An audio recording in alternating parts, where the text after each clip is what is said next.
3.000% dalam 3 tahun ke belakang. Pertumbuhan anorganik itu maksudnya itu dengan suntikin aset ya. Gitu. Lobang naik turunnya harga saham itu tuh ngaruhnya apa ke perusahaan tersebut? Itu lumayan advance ya katanya Reza ya. Mungkin kita bisa bahas di hari kedua nanti. Di hari Sabtu. Gitu. Nah, kedua, sentimen. Daripada bisnis growth, harga sahamnya juga bisa turun atau naik nih, karena namanya sentimen. Sentimen ini basically apa bang? Sentimen ini adalah angin segar yang sebenarnya belum tentu berakhir baik, karena seketika ini bisa berubah jadi tornado nih, yang bisa malapetaka gitu. Nah, kita bisa lihat di chart ini ya. Sentimen pada sebuah saham itu bisa nimbulin spekulasi para investor nih, terkait performa sebuah saham yang kedepannya akan bagus. Nah, di sini biasanya saham bisa naik karena sentimen tersebut. Dan kalau udah naik, tercipta yang namanya apa? Namanya hype. Hype akan terus ada selama sentimennya masih kuat. Karena intinya semua kebenaran baru akan terungkap ketika bisnisnya benar-benar menorehkan performanya.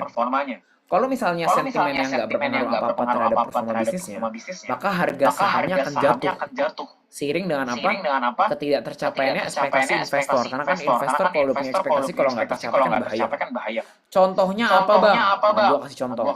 Itu kita bisa melihat saham. Ampun bang jago. Di sini pada tahu nggak? Saham Arto. Ada yang tahu nggak? Panasan gue. Gitu. Nggak tahu. Iya, Andri Hakim juga ya. Andri Hakim juga dari Saham Arto. Pada tahu ya Saham Arto ya? Oke. Rungkat. Nah, Saham Arto ini by the way saham yang bisa ngasih gue 1M pertama guys. Jadi saham ini lumayan dekat ya kah Tigo ya. Arto sama dulu saham namanya Esa. Kita bisa lihat saham Arto alias Bang Jago. Pada tahun 2021, ketika COVID melanda, industri bank digital pun naik kan. Ada nggak yang udah investasi ke sana kan pada rungkat kan? Nah, dengan segala narasi digital yang sangat gencar lah. Karena pada saat itu kan orang berusaha meraba-raba kan apa yang terjadi pada behavior atau sifat masyarakat nih setelah COVID. Walaupun sejatinya nggak ada seorang pun yang tahu. Namun banyak orang bertaruh dulu digitalisasi akan naik signifikan kan, dan mengganti pola kebiasaan lama. Dulu ada yang ingat dulu orang bilang nggak ada orang yang mau langsung datang ke bank gara-gara COVID, bukan narasi gitu kan. Narasi ini kan menyentuh ke sektor industri kan, terutama sektor perbankan. Contohnya, di tahun 2021, dengan kondisi revenue growth tiba-tiba kencang dari Bang Jago, dari 90M di tahun 2020 ke 650M di tahun 2021. Hal ini membuat laba bersih Bang Jago ini naik dari yang tadinya 190M menjadi keuntungan 86M. Maka sahamnya pada saat itu pun juga naik drastis. Gitu kan? Di sini ada yang mengalami cuannya Bang Arto nggak? Sampai 5.000%. Buat yang nanya ada rekamannya. Rekamannya khusus buat member value ya. Nanti gue kasih tau gimana cara join member value di akhir. Gitu. Nah, semua orang optimis ya dengan Bang Jago. Bahkan pada saat 2022 awal, gila banget. Market cap-nya itu nilai perusahaan yang tadi gue jelasin. Bang Jago itu gila banget. Sempat nilainya 263T. Lebih besar daripada Bank BNI gitu ya. Bank BNI lo bayangin. Karena Bank BNI waktu itu cuma 148T. Gitu. Yang labanya 1.100 kali lebih besar daripada Bank Jago. Gila banget gak? Gila banget ya? Sakit ya? Namun sayangnya di tahun 2022, walaupun revenue-nya atau pendapatannya tumbuh drastis jadi 1,5T, performa laba bersihnya tuh nggak sesuai ya sama yang diharapkan oleh para investor. Gitu. Ternyata Bang Jago tidak dapat memperbaiki performa laba bersihnya gitu, yang sesuai diharapkan investor. Yang justru malah turun 81% menjadi 16M gitu. Laba bersih itu net profit ya. Disinilah moment of truth. Dimana akhirnya itu turun. Zoom user nanya kenapa turun karena nggak sesuai dengan ekspektasi. Kayak laba bersihnya malah turun atau net profitnya, keuntungan bisnisnya turun 81%. Akhirnya Bang Jago nggak jadi jago ya guys waktu itu. Gitu. Ya intinya nggak mencapai ekspektasi pasar. Akhirnya sahamnya pun turun 80% dari titik tertingginya. Gitu. Ada yang nanya, Muzaffar nanya nih recordingnya. Ini Muzaffar nanya. Muzaffar Amar. Dapat recording yang khusus untuk member. Tahun-tahun berikutnya, pertumbuhan Bank Jago pun mulai melambat dan masih belum bisa memperbaiki kondisi laba bersihnya. Makanya, kalau misalnya lu beli saham cuma karena harga naik, ya lu cuma ikut pesta, tapi nggak ngerti kenapa pestanya ada. Tapi kalau lu ngerti bisnisnya, lu bukan cuma jadi tamu, tapi lu jadi pemilik pestanya. Dan itu bedanya trader panik sama investor saham. Buat yang nanya, Bang, gimana cara join Member Value? Nanti kita kasih tau di akhir. Dan by the way, jangan lupa stay sampai akhir. Karena kalau kalian stay sampai akhir, kalian dapat ebook gratis ya. Pada seneng gak nih dapat ebook gratis dari Revalue? Ebook saham 101,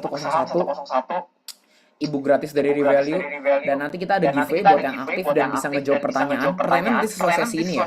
Itu kita kasih buku original gratis. Senang ya? Jadi stay sampai akhir ya, jangan lupa stay sampai akhir. Gitu. Kenapa kita gratis? Karena kita tahu nggak semua orang bisa bayar membership kita, meskipun membership kita gacor dan bahasanya sangat amat tongkrongan ya. Tapi ya kita pengen kalian semua tetap bisa dapat gratis gitu. Dan ini gue sedikit kasih tentang saham ya.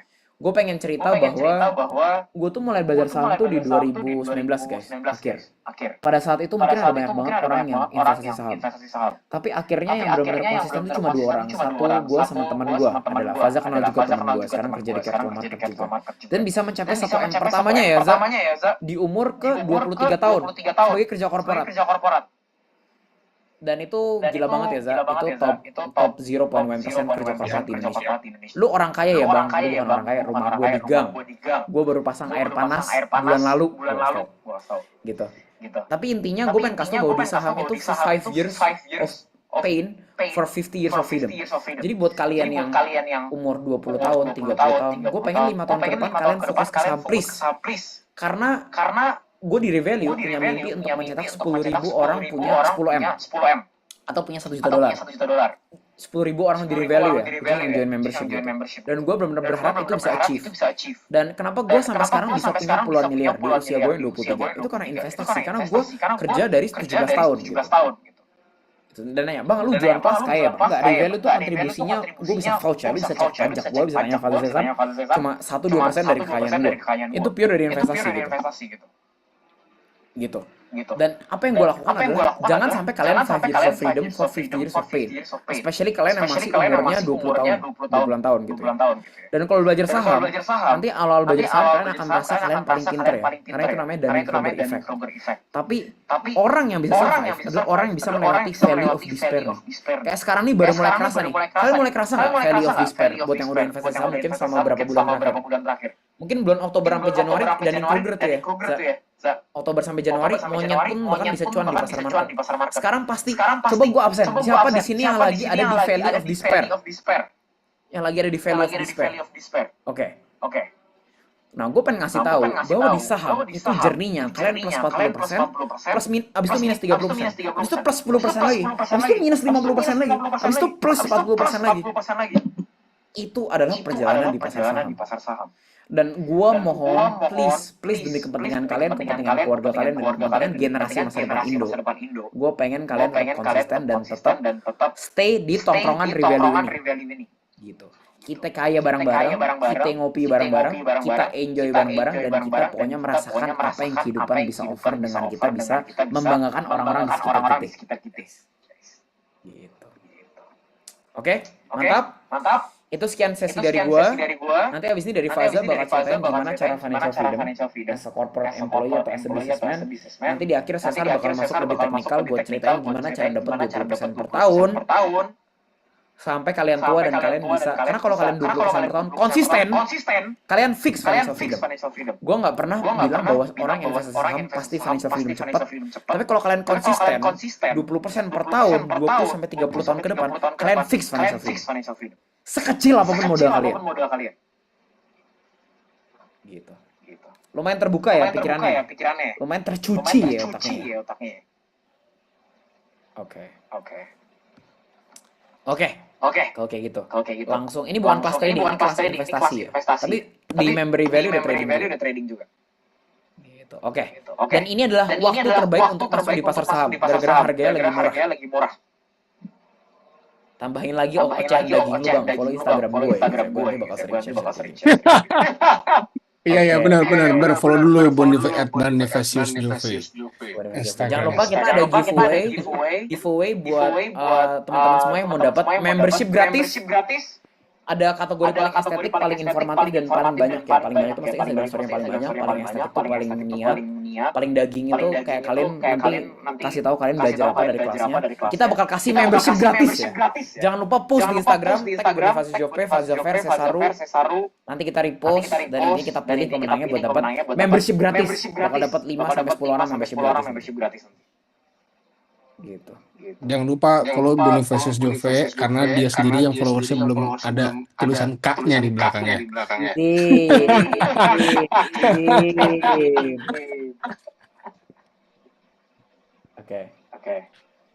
Oke, lanjut kali ya saya. Ya, lanjut. Ya teman-teman, sekarang gua ya biar nggak bosan kita ganti-gantian. Ini udah kelihatan belum ya? Kelihatannya apa? Sekarang kayak ke zoom out gitu. Sekarang kelihatan. Anjay. Oke. Nah, oke, gimana tadi Jove udah enjoy ya? Harusnya kalian bisa paham lah ya sedikit-sedikit tentang jadi intinya saham itu apa sih ya kan? Nah sekarang tadi Jove juga udah banyak mention tentang financial freedom nih teman-teman, dan banyak banget nih kalau gue tanya teman-teman tongkrongan gue sendiri yang di SMA gitu, kadang-kadang apalagi zaman bukber nih sekarang kan, setelah sekian lama memfollow gua, ternyata mereka ada loh yang masih nggak tahu apa sih financial freedom itu gitu. Jadi gue pengen jelasin singkat cepat aja dan intinya ya, karena ini merupakan inti daripada kita berinvestasi saham gitu kan. Intinya kita investasi saham buat apa? Ya buat ini, bukan buat beli mobil baru itu, bukan tujuan akhirnya buat beli mobil baru, beli tas baru, bukan gitu ya, tapi buat financial freedom gitu. Nah, ini singkat aja ya kan. Nah, ini gue takut juga nih membawakan materi ini nih karena agak sensitif nih. Ini perbudakan ya. Seolah-olah gue kayak Andrew Tate banget nih, ya kan? Enggak. Tapi ini just for fun, jangan ada yang baper ya. Nah, tapi gini. Intinya sebenarnya financial freedom itu ibaratnya lu membebaskan dari kita semua lah ya. Bukan dari lu doang. Gue dulu juga belum financial freedom gitu kan. Nah, ya kita membebaskan diri dari perbudakan gitu kan. Ibaratnya nih ada raja ya kan? Memperkerjakan kita sebagai budak ya kan, tapi raja ini ngasih kita makan ya kan, tempat tinggal gitu kan, makanan, tempat tinggal, tapi kita harus bekerja. Nah, saya disuruh kerja bangun piramid. Nah, sekarang bangun piramid gitu ya, bangun Stonehenge gitu. Nah, terus tiba-tiba rajanya bilang, lu gue bebasin deh gitu ya sekarang gitu ya. Kita semua bebas jadinya, menjadi manusia merdeka. Dan rajanya bilang, tapi lu gue kasih pekerjaan yang sama ya, yaitu bangun piramid gitu kan. Nah, karena lu manusia merdeka, jadi rajanya harus bayar kita nih ya kan 10 juta deh per bulan gitu tiap orang. Nah, happy dong kita, yes, akhirnya kita jadi manusia merdeka dan tidak menjadi budak lagi gitu kan. Nah, tapi si raja bilang gini, ya kan, karena kita udah nggak jadi budak lagi kan. Ya lu harus bayar ini dong, rumah sama makanan gitu kan, tempat tinggal gitu. Terus lah iyalah gitu kan udah nggak gratis nih gitu, nggak gua kasih gitu kan. Nah yaudah berapa deh gue bayarnya. Terus dia bilang yaudah gue jual deh ya sewa rumah sama makanan harganya 10 juta per bulan gitu. Nah sekarang kita bilang, anjir, terus kita apa bedanya sama kemarin jadi zaman perbudakan gitu kan? Kalau gini ceritanya gitu kan? Ya nggak ada bedanya dong gitu kan. Kalau misalkan ternyata lu cuma bayar 10 juta, terus 10 jutanya juga habis juga ntar buat bayar rumah, buat bayar tempat tinggal, mau buat bayar makan gitu kan. Nah, ya lucu sih, ya kan. Nah, inilah sebenarnya mirip-mirip ya kan. Tapi sebenarnya ada perbedaan teman-teman dari zaman sekarang sama zaman perbudakan. Nah, bedanya itu adalah sekarang, ya kan, kita diberikan kesempatan untuk menebus diri kita sendiri, gitu ya, dari zaman perbudakan. Kalau perbudakan kan nggak boleh menebus diri sendiri, ya kan. Sekarang boleh nih, gitu kan, ya kan. Em, apa nih? Nah ya, em, zaman sekarang, gitu kan, kita bisa bekerja lebih, gitu kan, dari apa yang diperintahkan sama bos kita, ya kan, sama raja. Kalau sekarang raja udah nggak ada ya, gitu kan. Sehingga kita bisa apa meningkatkan level kita, gitu ya, memberikan nilai lebih kepada sesama, gitu kan. Sehingga uang tersebutlah, ya kan, ada residual money nih yang tersisa dari apa kebutuhan kita, ya kan, sama pendapatan kita nih, karena kita level up nih, kita dikasih kesempatan buat level up. Kita nggak cuma ngerjain nguliin piramid doang, misalkan, ya kan, cuman kita bisa jadi desainernya, gitu kan. Nah, maka menghasilkan uang lebih, karena kita bermanfaat lebih besar, gitu ya, dibayar juga jadi lebih mahal, ada residual money. Nah, disinilah uang tersebut bisa kita pekerjakan, gitu ya. Kita pekerjakan, kita investasikan, sehingga kita bisa menebus, gitu. Kita bisa menyelamatkan diri kita dari perbudakan, alias financial freedom, gitu, teman-teman. Nah, ya tapi sayangnya, teman-temanku, perbudakan ini memang sudah dihapuskan sejak 100 tahun lalu, ya kan? Terakhir tuh 1900, gitu. Tapi hingga sekarang kurang dari 1% orang di Indonesia yang benar-benar merdeka. Ya, karena kita lihat di LPS yang punya di atas 100 juta itu cuman 1%. Itu. Nah, sangat sayang sekali, teman-teman. Gue pengen ngomong apa ya?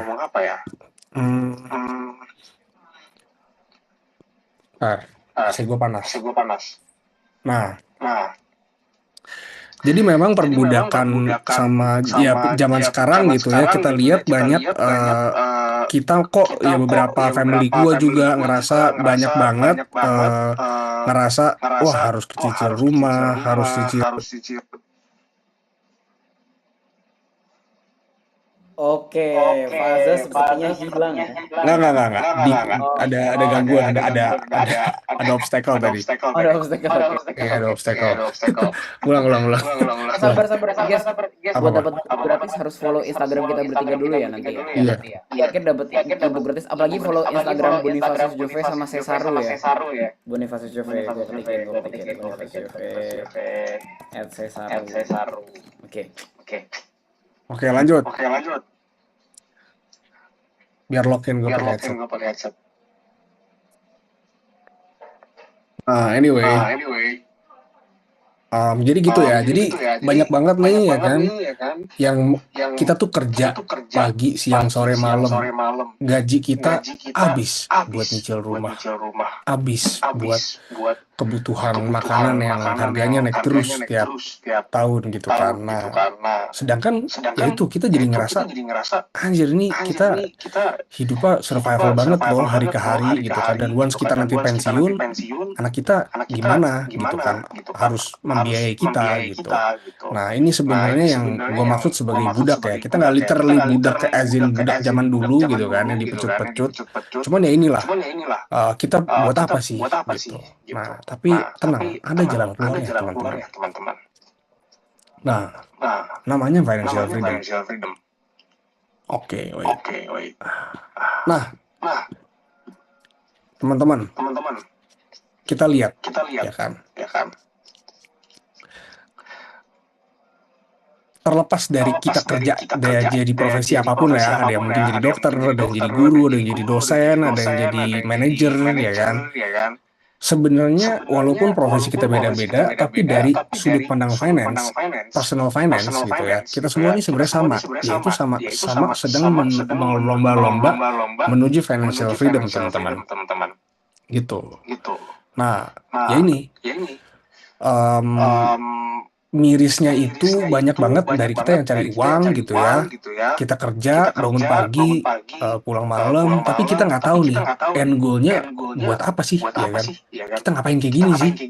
Uangnya habis terus tiap bulan habis, ya kan? Buat belanja apa? Gak ada tabungan sama sekali gitu kan? Nah, ya ini kita bisa bilang ya julukannya itu rat race gitu. Apa balap kayak tikus yang mengejar ekornya sendiri, ya kan? Dan muter-muter terus gitu. Nah, ini sebenarnya yang bahaya dan menurut gua nih, apalagi dengan adanya ancaman AI sekarang ya, yang mana gila banget AI ngedisrupt lapangan pekerjaan gitu dan udah terjadi di US ya. Blog kemarin memecat 4.000 karyawannya dari 10.000 jadi tinggal 6.000 ya kan. Nah, maka dari itu kita mulai harus banget ya di generasi kita sekarang ini concern sama yang namanya financial freedom, itu pengumpulan aset gitu. Nah, again, kita bakal berada di zaman yang sangat sangat tough lah menurut gua. Nah, kenapa gua sangat encourage buat financial freedom?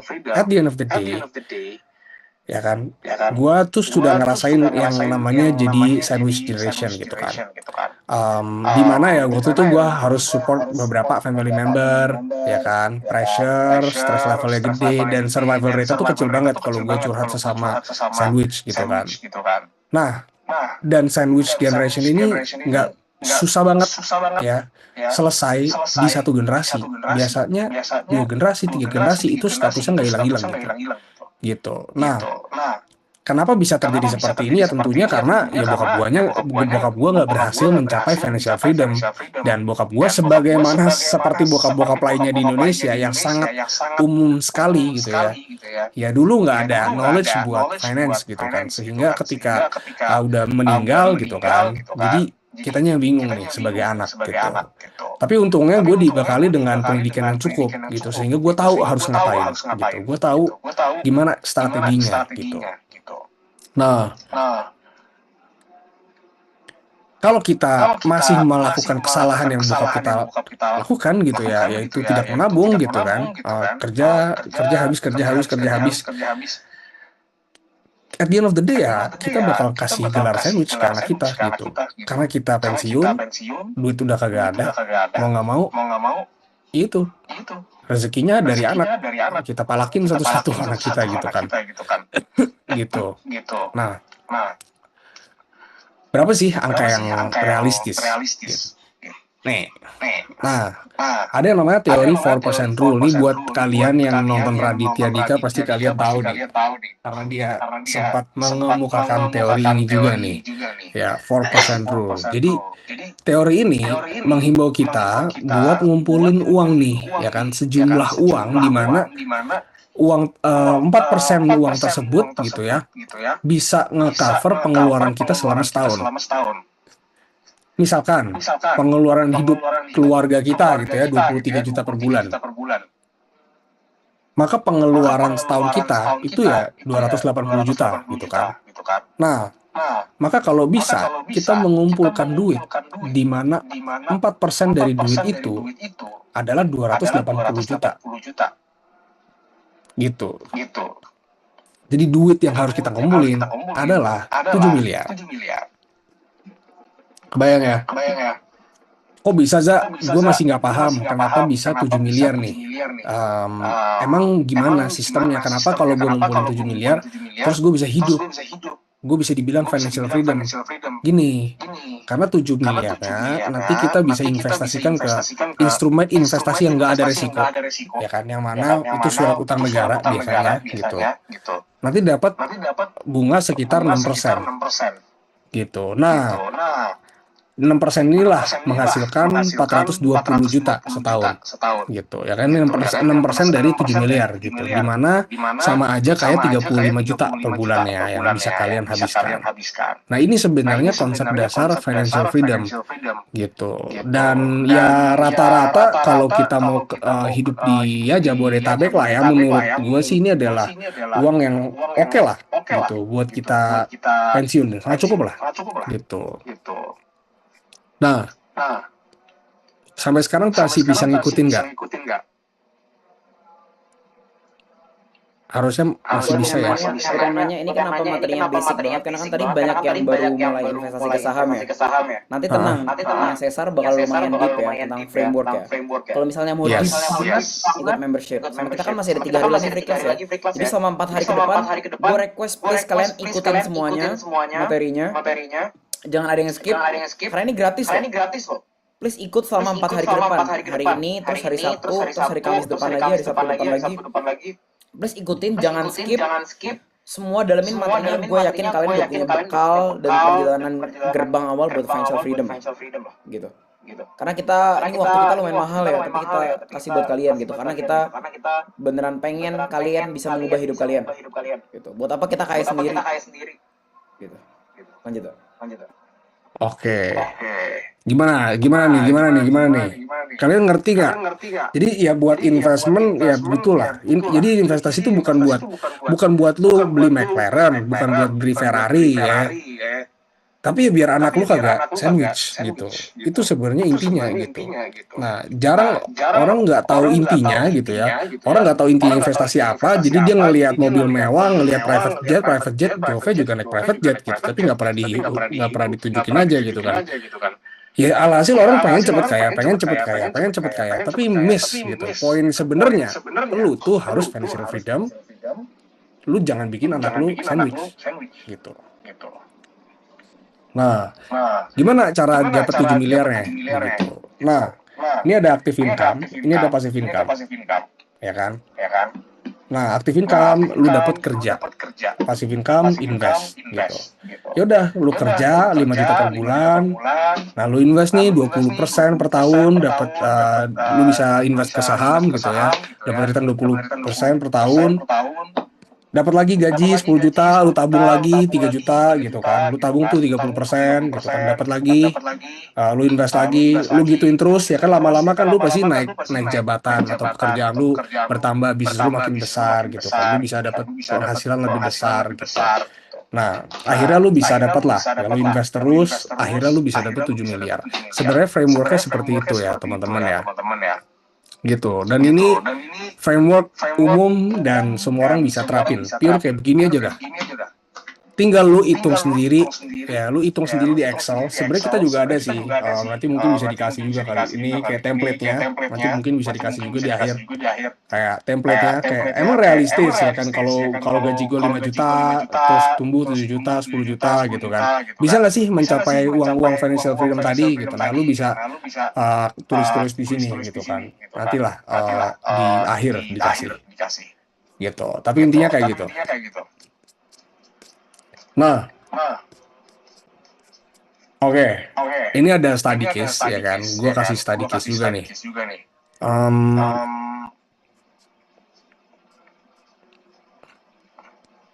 Ya, gue kasih study case. Ya bayangin deh, lu kerja sampai pensiun 30 tahun ya kan.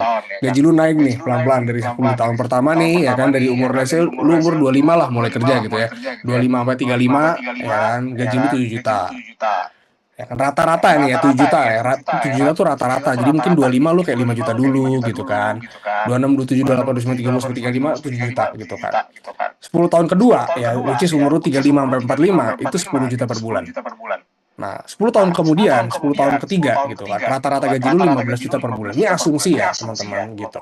Nah, kalau kita bisa tabung sepertiga dari gajinya tiap bulan, maka di akhir tahun ke-30 kita cuma dapat 1,3 miliar. Gitu.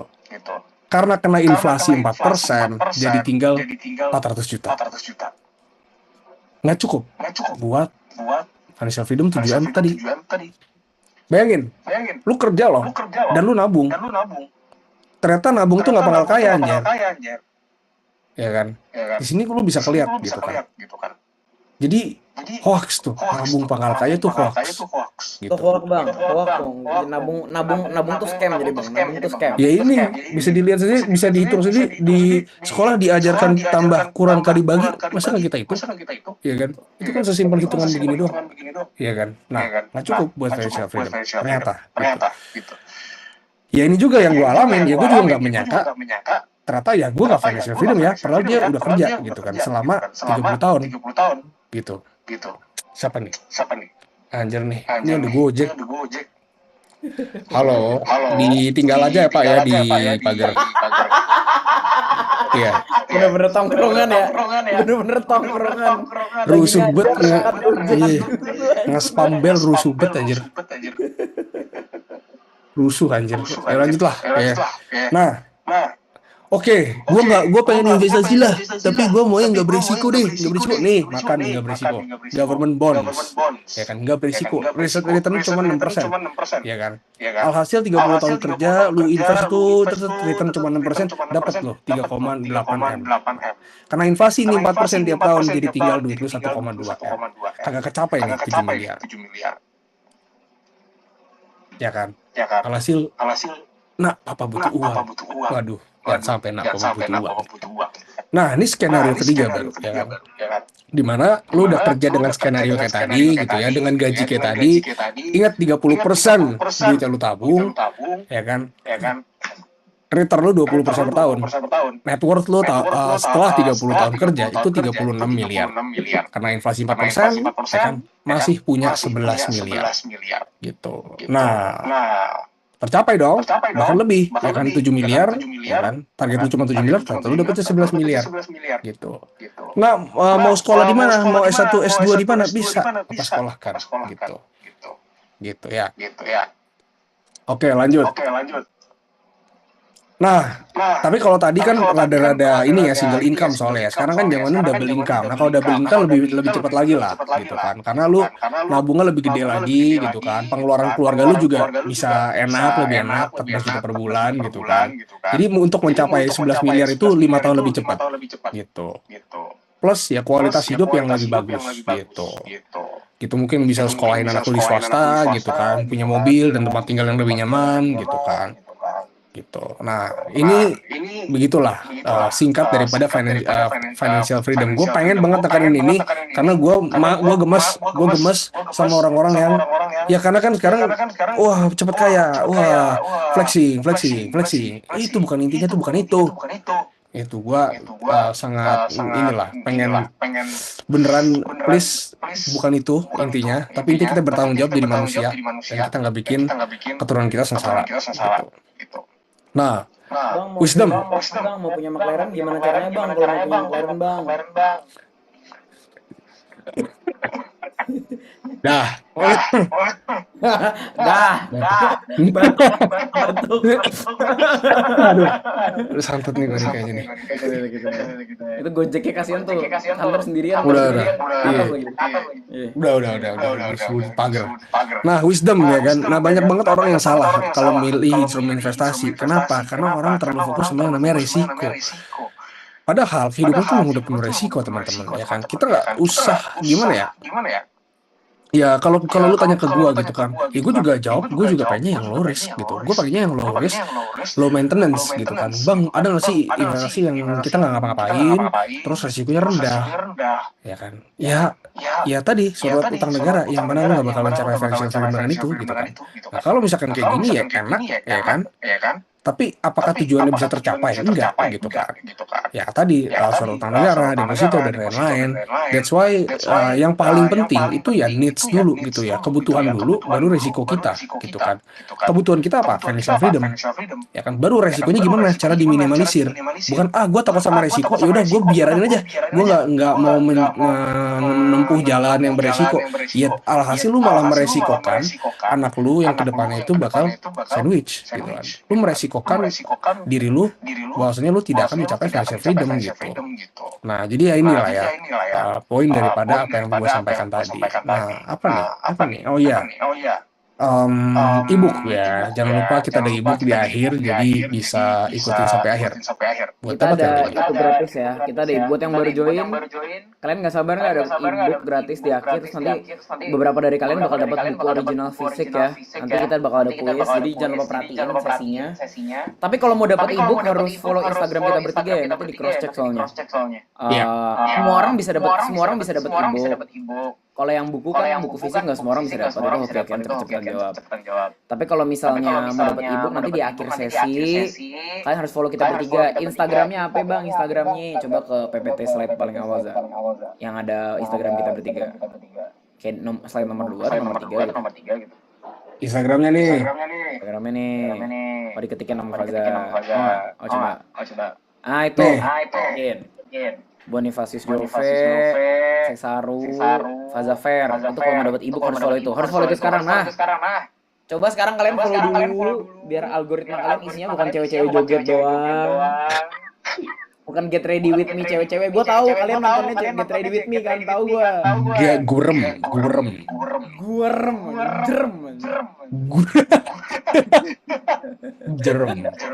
Jerem bakteri. Oke. Benar tongkrong. Oke, lanjut ya. Akhirnya kita bukan nabi di sini, kita anak tongkrongan gitu ya. Gitu. Aduh, ya. Anyway, kita lanjut ya. Nah, ini baru kita belajar saham ya. Ini kita baru mulai dikit-dikit dari belajar saham, biar otaknya nggak pecah-pecah banget gitu ya. Tadi pemanasan lah, financial freedom, harusnya kalian dapat lah intinya apa. Kalian bisa mengambil, memetik pelajaran dari situ, dan kalian bisa mengatur ekspektasi kalian dalam berinvestasi di pasar saham. Bahwasannya, ini bukan game kaya-kayaan, ini bukan game gede-gedean itu gitu ya. Ini game bertanggung jawab, dan gimana caranya kalian bertanggung jawab terhadap diri kita, pasangan kita, dan keluarga kita, gitu. Itu yang paling penting. Gede-gedean apa sih? Enggak. Tahu tongkrongan, hampir keceplosan. Izin, ini izin. Iya, tapi kebayang ya kalian ya. Jadi nggak usah panas kalau ngeliat flexing. Gue juga nggak pernah flexing loh, ya kan, di Instagram gue nggak pernah flexing loh, teman-teman, ya kan. Gue nggak pengen ngajarin itu soalnya. Gue nggak pengen ngajarin itu tuh harus banget dicapai. Enggak, yang penting itu bertanggung jawab, gitu. Nah, ini investment thesis ya. Kita udah masuk ke bab dimana. Oke. Jadi kenapa sih kita runtat mulu, ya kan? Dan gimana sih bang? Kapan harus jual? Kapan harus beli saham tuh? Kapan? Ntar gue belinya gimana? Jual gimana? Nah, lo harus tahu yang namanya investment thesis. Kalau nggak tahu namanya investment thesis, jangan harap cuan 20% per tahun. Nah, jadi tadi kan Jove udah bilang bahwasanya saham itu kan representasi dari performa bisnis gitu. Nah, gue bakal jelasin singkat flow bisnis itu gimana biar kalian bisa kebayang ternyata saham itu bukan cuman angka-angka yang bergerak di layar kalian, tapi ada series of analysis yang harus kita lakuin gitu. Nah, bisnis itu gimana sih awalnya? Ya kan, let's say ada instant noodle company ya. Berhubung gue suka sama Indomie ya, gue suka instant noodle. Nah, yang pertama ya bisnis ini research dulu dong. Kira-kira produk atau jasa apa sih yang ada di demand-nya di Indonesia gitu kan. Dan cocokin sama resources ya yang mereka punya gitu kan. Let's say ada demand nih ternyata di Indonesia waktu saat itu ya kan, waktu zaman Salim Group generasi 1 ya, Lim Sulyong gitu kan. Oh ternyata Indonesia susah nih dapat beras ya kan, kita paling kekurangan makanya pakai tepung gitu kan. Oh yaudah kita bikin Indomie aja pengganti nasi gitu kan. Oke. Ada nih harusnya demand-nya gitu kan. Setelah ini kayaknya bakal laku segala macam, udah research, funding dong, gitu, modal dong, buat jalan usahanya gitu kan. Nah, top up lah owner itu ya kan, entah pakai duit papinya gitu kan, entah duit sendiri, gaji dari gaji ditabung terus bikin bisnis gitu kan, atau dia mix sama utang bank gitu kan, nanti kena bunga gitu kan. Oke, udah dapet duitnya, masuk ke tahap produksi ya kan, saat dia bikin tuh pabrik ya, warehouse kecil-kecilan mungkin gitu kan, dan pikir nih gimana cara costnya efisien ya gitu, gimana biar dapetin bahan baku yang murah gitu kan. Nah setelah itu baru tuh didistribusikan barangnya setelah udah jadi gitu kan, udah jadi Indomie, udah ada brandnya, didistribusikan ya kan. Nah, sampai ke Indomaret nih ya, misalnya Indomaret atau Alfamart, minimarket gitu kan. Barulah mereka lakukan marketing gitu kan. Iklanin, bangun brand biar orang-orang bisa nge-perceive value dari produk itu lebih tinggi gitu kan, sehingga dijualnya bisa lebih harganya mahal gitu. Nah, inilah ya kan bisnis. Ya kan. Ternyata bisnis itu ya saham itu dibaliknya ada ini loh gitu. Saham BBCA dibaliknya ada Satpam BCA yang ramah banget kalau kita masuk ya kan. Di balik listrik yang sedang kita pakai ini di malam hari buat live free class gitu ya. Ya ada PLTU ya kan, ada PLTU yang menghantarkan listrik yang membutuhkan batu bara, yang batu baranya ditambang sama Boy Thohir gitu kan. Nah, ini bisnis gitu kan. Bisnis ini prosesnya panjang. Ya panjang banget. Dan ya kan? Gimana? Saham kan beli bisnis, ya kan? Gimana cara kita nentuin bisnis yang bagus apa enggak buat kita, gitu kan? Apakah dengan cuman lihat revenue-nya, oh dia 2 triliun revenue-nya bagus, ya kan? Kalau ternyata rugi gimana? Kalau kita cuma lihat revenue, tapi ternyata profitnya rugi, ya kan? Apakah COGS 1 triliun itu bagus? Apakah beban bunga 100 miliar kita bayar 100 miliar bunga ke bank itu bagus, ya kan? Apakah vendor A bagus? Apakah kita punya pabrik di Cikarang itu bagus dan lain sebagainya? Kita gimana cara nilai bisnis? Terlalu banyak nih variabelnya, ada revenue, ada COGS, ada interest expense gitu kan. Nah, maka itu dibuatkanlah yang namanya financial statement alias laporan keuangan, teman-teman. Nah, disinilah tertera, ya kan, rangkuman semua financial performance bisnis yang pada akhirnya memungkinkan kita untuk menganalisa dan memahami ini bisnisnya jadinya bagus apa jelek. Ya, ini salah satu modalnya nih, ya kan, modal terpenting ya, gitu. Baca laporan keuangan, gitu. Nah, misi kita adalah menganalisa performa bisnis masa kini, ya kan? Oh, ini bisnisnya bagus nih masa kini, jualannya laku, revenue-nya naik nih dari tahun kemarin. Oh, marginnya juga meningkat ini, dia bisa menekan biaya produksi nih, ya kan? Dan lain sebagainya, ya kan? Lalu menganalisa masa lalu, ya kan? Kenapa? Karena, oh iya juga ya kan gue bilang revenue-nya naik. Kenapa bisa naik ya? Oh, analisa dong. Apakah karena dia naikin harga? Apakah karena dia jual lebih mahal? Apa karena apa? Oh, kenapa marginnya naik ya? Oh, dia lay off karyawan kah? Dia ganti semua jadi AI alias anak intern? Enggak. Ya, atau gimana gitu kan? Itu past gitu ya. Untuk menentukan variabel-variabel apa sih yang bermain di bisnis ini, yang menentukan performa bisnis ini. Oh, ternyata variabel yang penting gue lihat adalah harga batu bara, ya kan? Nah, itu pas ya. Untuk apa? Ya kan? Setelah kita menganalisa masa kini dan masa lalu, kita bisa menentukan jadi ke depannya ini bisnis bagus apa kagak performanya.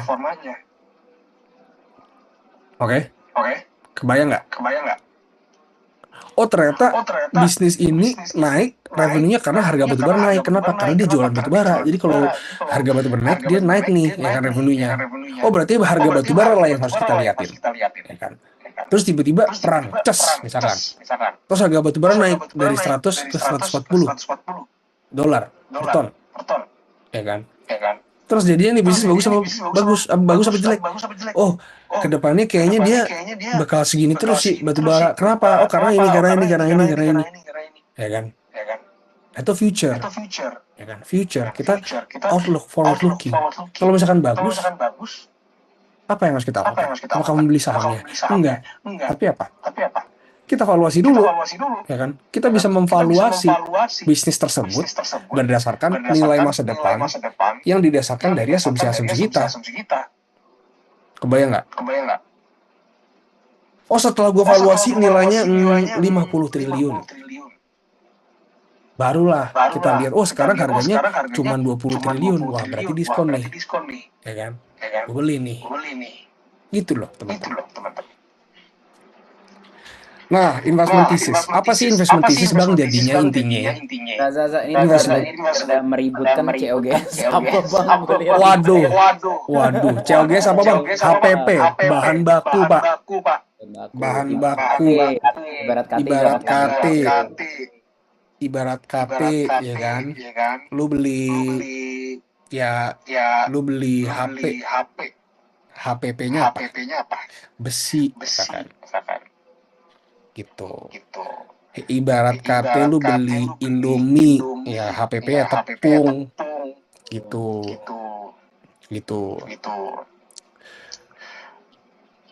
Oke. Amans. Oke. Amans mineral. Let's go. Oke. Nah, mana nih kita tadi? Ya nih, jadi investment thesis adalah alasan utama kenapa sih kita beli saham itu, ya kan? Gimana Bang? Ya ini, bentuknya adalah poin-poin inti atas proyeksi akan kondisi bisnis tersebut di masa depan. Gimana nih revenue-nya ke depan? Gimana laba bersihnya ke depan? Gitu. Nah, makin dalam analisa kita, makin tinggi conviction kita. Yang mana berujung pada valuation. Oke, sebelum gue lanjutin lebih lanjut, dikit-dikit, ini ibaratnya kayak gini lah, kayak taruhan sama teman-teman lu lah, ya kan, teman-teman tongkrongan lu gitu. Lu ngumpul di tongkrongan gitu kan, lu taruhan, kira-kira siapa temen lu yang jadi paling sukses di tongkrongan? Ya, ini tongkrongan apa nih? Kayaknya nggak ada sih kayak gini sih. Tapi ya udah. Tongkrongan macam apa ini? Itu biasa yang diremehin namanya Rizky biasa, yang diremehin tuh. Diremehin namanya pasti Rizky. Entah kenapa Rizky pasti diremehin. Padahal ada aja Rizky. Ada aja Rizky jadi founder Humans Parfum ya kan? Oh iya benar. Ada aja Rizky Febian. Iya kan, sukses aja itu. Ada banyak banget Rizky tuh. Gue bernyebut Rizky aja udah banyak banget. Jadi kita kayak taruhan sama teman kita gitu kan. Kira-kira siapa nih? Ya kan, Rizky kah? Ya kan, Fadil kah? Atau Cokom? Wah, Cokom temennya Jove. Rizky kenapa? Soalnya namanya Rizky. Rizky Assets. Nama panjangnya Rizky Assets.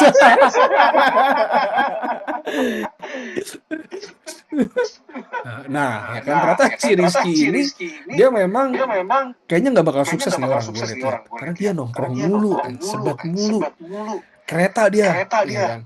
Sebenarnya dia kerja keras nih, cuman kayak umurnya nggak bakal lama dah karena sebat mulu, kan kayak gitu, enggak lah.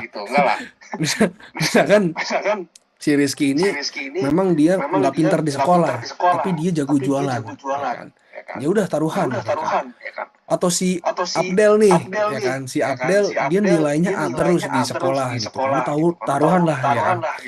Tapi dia kagak bisa bergaul sama orang, kaku dia, kagak asik gitu kan. Nah, ada yang Fadil ya kan, Fadil cabut sekolah mulu. Madol pasti madol mulu. Iya, madol kalau puasa mokel ya kan, aduh ya kan. Ini gimana nih, gitu kan. Nah itu kan lu punya variabel sendiri untuk menentukan orang ini sukses apa kagak gitu kan. Ya gue rasa si Rizky bakal sukses. Karena Rizky ini dia jago jualan, walaupun sekolahnya ini biasa aja. Gitu. Kalau Abdel dia sukses, cuman kayaknya mentalnya kurang kuat dia, karena kurang asik nih, kurang bisa berpolitik ntar gitu. Misalkan kayak gitu, contohnya gitu. Nah ya sama, bisnis juga kayak gitu. Taruhan juga kita, ya kan. Bisnis mana yang bakal sukses? Oh kayaknya bisnis minyak nih yang tahun ini bakal sukses. Sama kita beli saham tuh kayak begitu, intinya kita taruhan. Kotoran bahasa jelek lah, yang nggak taruhan memang analisa. Ya kan, dengan analisa kita kira-kira yang bakal bagus tahun ini yang mana, kita beli, nanti naik, cuan, happy kita semua. Sebenarnya sesimpel itu teman-teman, gitu. Nah, mungkin itu aja journey ini. Ya sebenarnya ini gue sedikit aja, semenit aja gue jelasin gitu ya, biar kalian lebih kebayang. Oke, lu udah pengen, oke bang, gue pengen jadi investor sekarang. Coba kasih gue sih kayak gambaran 3 tahun ke depan gue ini bakal melalui hal apa aja sih untuk menjadi seorang investor yang sukses gitu. Nah, itu kita bagi jadi 3 level beginner yang pertama ya, beginner, intermediate, sama advance. Nah di beginner ini kita ngapain sih bang gitu? Belajar apa sih yang kita pelajarin? Ya simply kita mengenali nih bisnis dan pasar modal secara umum. Apa sih bisnis itu? Yang tadi gue jelasin lah ya, itu baru simple doang. Pasar modal secara umum, jadi pasar modal itu apa sih? Capital market. Ntar ada istilah MSCI lah, ada istilah liquidity gitu-gitu. Misalkan apa sih itu gitu kan? Nah, bisnis juga harus dikenali, menganalisa lapangan keuangan sebagai bahasa bisnis. Jangan sampai kalian berdebat tadi itu COGS apa bang? Nah, ya kan itu merupakan hal-hal yang nggak akan kalian tanyakan lagi kalau kalian udah melewati fase beginner ini gitu. Bang, EBITDA apa bang? Bang, EV EBITDA apa? Enterprise value apa bang? Itu gimana ya? Asset turnover itu apa bang? Depreciation itu apa? Itu gimana cara kita bilangnya gimana ini bagus apa? Itu pertanyaan-pertanyaan beginner yang akan terjawab kalau kalian sudah melewati fase beginner gitu. Ada menganalisa sektor industri gitu kan. Nanti makin makin tinggi lagi, bukan cuma COGS doang. Oh, ada yang namanya stripping ratio. Oh, ternyata kalau di industri batu bara ternyata tiap produser eh, marginnya beda-beda ya. Ada yang gede marginnya, ada yang marginnya kecil, tergantung daripada tambang mereka. Hoki-hokian tuh. Ada yang sekali gali langsung dapat banyak batu baranya, ada yang sekali gali, aduh dapat batu baranya sedikit ya. Itu namanya stripping ratio gitu kan. Nah, itu kita analisa sektor makroekonomi. Ini ada Donald Trump ngomong kayak gini, ini maksudnya apa bang? Jadi kita belinya sahamnya apa? Oh, dia ganti gubernur Bank Sentral US. Waduh, dari Jerome Powell nih udah mau tergantikan jadi Kevin Walsh. Ini berarti apa bang artinya bang? Ini gimana? Ah, itu makroekonomi. Prabowo bang, itu apa bang? Dia ngapain bang? Nah, Kanda Bahlil, nah semua itu makroekonomi gitu kan. Itu kita bisa hubungin semua, ya kan? Hubungin semua ke sektor apa yang harus kita beli dan emiten apa berarti yang harus kita beli gitu. Nah, mengenali corporate action ya kan, merger acquisition itu apa sih bang, right issue, private placement ya kan, mau proyeksi performance bisnis tahun depan, gimana sih cara kita bisa proyeksi Adaro labanya naik apa enggak tahun depan dan valuasinya jadi gimana, jadi kita beli apa enggak sahamnya, itu semua beginner. Jadi kalau kalian sudah merasa hebat ketika menguasai itu semua, belum, itu masih beginner gitu. Nah, ya kan ini biasanya dilaluin 1 tahun pengalaman kalau bener. Nah, di revalue kita target 3 bulan lah, udah bisa menguasain si materi-materi ini gitu. Karena nggak ada satu orang pun yang bisa punya 10 miliar, 20 miliar, 30 miliar dari saham gitu ya, dan kagak ngerti beginian gitu. Most likely pasti ngerti gitu. Gitu. Kalau investor ya, kalau trader beda ya gitu. Nah, ini intermediate gitu ya, intermediate. Dia udah bisa mendetail pertanyaannya, udah makin ya tadi udah bisa menjawab pertanyaan-pertanyaan seperti tadi gitu kan. Dia udah lebih ngerti nih. Oh, kalau tanker yang lagi main, oh gue belinya Sochi. Nah, udah tahu tuh Sochi ya kan. Gue belinya Bull, Sochi. Oh, kalau yang main sekarang LNG gitu ya. Oh, sekarang yang main batu bara. Oh, sekarang yang main copper. Oh, gold. Oh, gue tahu beli perusahaannya apa. Oh, Anton. Oh, Archie. Nah, itu udah tahu tuh nama-namanya tuh, udah kayak lu tahu nama-nama pemain bola tuh. Oh, nah ini Neymar, ini Carlos Tevez, ini Didier Drogba gitu ya. Nah, lu udah tahu tuh ya kan. Di Indonesia nih pemain-pemainnya siapa aja? Oh, ini Bambang Pamungkas, Atep gitu kan. Nah, sama di saham juga kayak gitu. Nah, ini intermediate lu udah lebih familiar dan lu udah bisa ready to invest gitu. Nah, ini biasanya 3 tahun, ya kan, 3 tahun. Cuman di revalue kita pengen 1 tahun. Intinya adalah domain knowledge. Dia udah punya domain knowledge yang luas, gitu ya. Kayak bank, gitu ya. Kayak data center di otak lu, gitu. Lu udah kebayang sektor ini, karena lu udah belajar, gitu. Lu udah belajar itu sehari-hari, gitu. Jadi ntar ketika ada kejadian apa, lu udah tahu harus beli saham apa, gitu. Itu level intermediate, gitu. Biasanya 3 tahun pengalaman, di revalue 1 tahun. Kita pengen bikin setahun. Nah, advance. Nah, ini baru nih investornya udah jago nih. Biasanya dia udah bisa allocate aset yang signifikan dari total duit dia. Bisa 30%. Lu punya 1M, ya 300 jutanya lu taruh di saham, atau bahkan 1M yang lu taruh di saham. Gitu ya. Itu udah tergolong advance tuh, ya kan. Terus dia udah punya return rata-rata 20% konsisten selama 3 tahun gitu ya. Dia udah proven lah investment style-nya udah ngerti gitu kan. Jadi tugas dia tinggal memperluas domain knowledge gitu. Nah, ini udah enak nih kalau orang-orang kayak begini, intinya tinggal bergaul sana sini doang, mencari ide investasi gitu ya. Dia udah lancar lah, udah nggak usah nanya COGS apa bang gitu. Nah, ini advance gitu. Nah, jadi kalian paling susahnya tuh di beginner sama intermediate lah. Nggak susahnya tuh di beginner awal-awal, karena kalian pasti backgroundnya ada yang dokter, ada yang apa, bukan finance gitu kan. Beginner nih 2 jam sehari lah, gitu. 3 bulan, 2 jam sehari 3 bulan, cepet. Kalian bisa langsung naik level ke intermediate. Gitu. Nah, di intermediate 2 jam juga lah, 2 jam juga per hari. Ya. Cicil gitu ya. Tapi kalau kalian udah sampai intermediate to advance gitu ya, kalian udah nggak sesibuk itu buat belajar investasi gitu. Tugas kalian udah ongkang-ongkang kaki, paling cari-cari ide investasi, soalnya udah learning curve-nya udah terchecklist semua gitu. Kayak lu jadi pemain bola kan lu nggak usah belajar apa itu out lagi gitu kan. Lu udah nggak usah belajar gocek lagi ya kan nanti. Udah lu tinggal main aja, nge-match aja udah gitu. Kayak gitulah. Nah mungkin itulah dari gua penjelasan kira-kira journey sebagai investor tuh gimana. Nah kalau mungkin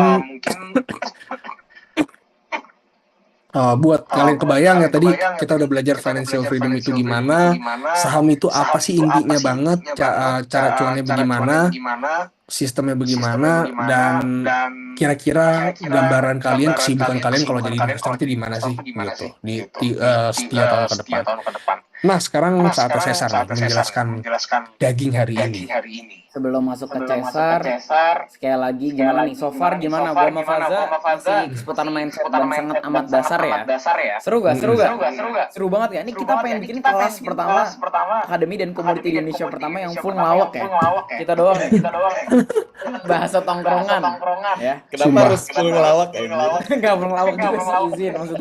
Maksudnya tongkrongan seru ya. Oke, jadi ya kalau kata Faza biar tidak terintimidasi. Iya. Benar. Kayak buat apa kita mengintimidasi kalian kan, enakan belajar gini. Nah, jadi kalau kalian ngerasa apa yang gue mau Faza ajarin udah gacor gitu kan, udah bagus, kayak apa yang Cesar sampaikan ini bakal jauh lebih gacor. Dan tau nggak yang paling gila apa? Apa yang Cesar ajarin hari ini itu belum ada 1% dari apa yang kita ajarin pas membership gitu. Jadi gue pengen ingetin lagi sekali lagi, semua orang bakal dapat free ebook gratis ya. Kalian seneng ya bakal dapat free ebook gratis nanti di akhir. Tapi kalau mau dapat free ebook gratis harus follow Instagram kita bertiga ya. Tolong di-share dong. Mimin Instagram kita bertiga. Coba gue share dulu ya Instagram kita bertiga ya, lumayan nih. Biar teman-teman bisa lihat Instagram kita bertiga. Tadi Instagram kita berapa? Sempilan analisa sudah keluar di situ. Betul, apalagi di Instagram story Cesar ya, lebih daging daripada hampir semua akun Twitter di Indonesia. Itu iya banget. Itu ya banget. Jadi ini Instagramnya Cesar, Instagram gua, Instagram Faiza, kita bakal ada giveaway ebook. Asalkan stay sampai akhir aja, nanti kita share linknya buat ebooknya. Terus buat nanti jangan lupa perhatiin karena kita bakal ngasih pertanyaan-pertanyaan. Karena memang pertanyaan-pertanyaan random dan lucu ya. Buat dapat buku fisik gratis ori ya Sar. Lalu sama nanti kita bakal ngasih soal membership buat yang nanya. Ibarat kata keseruan hari ini tuh belum ada 1% dari keseruan kita di membership dan belum ada 1% pun daging dari daging kita share di membership gitu. Yaitu giveaway Instagram story. Jadi ada 3 kategori buat dapat free membership ya.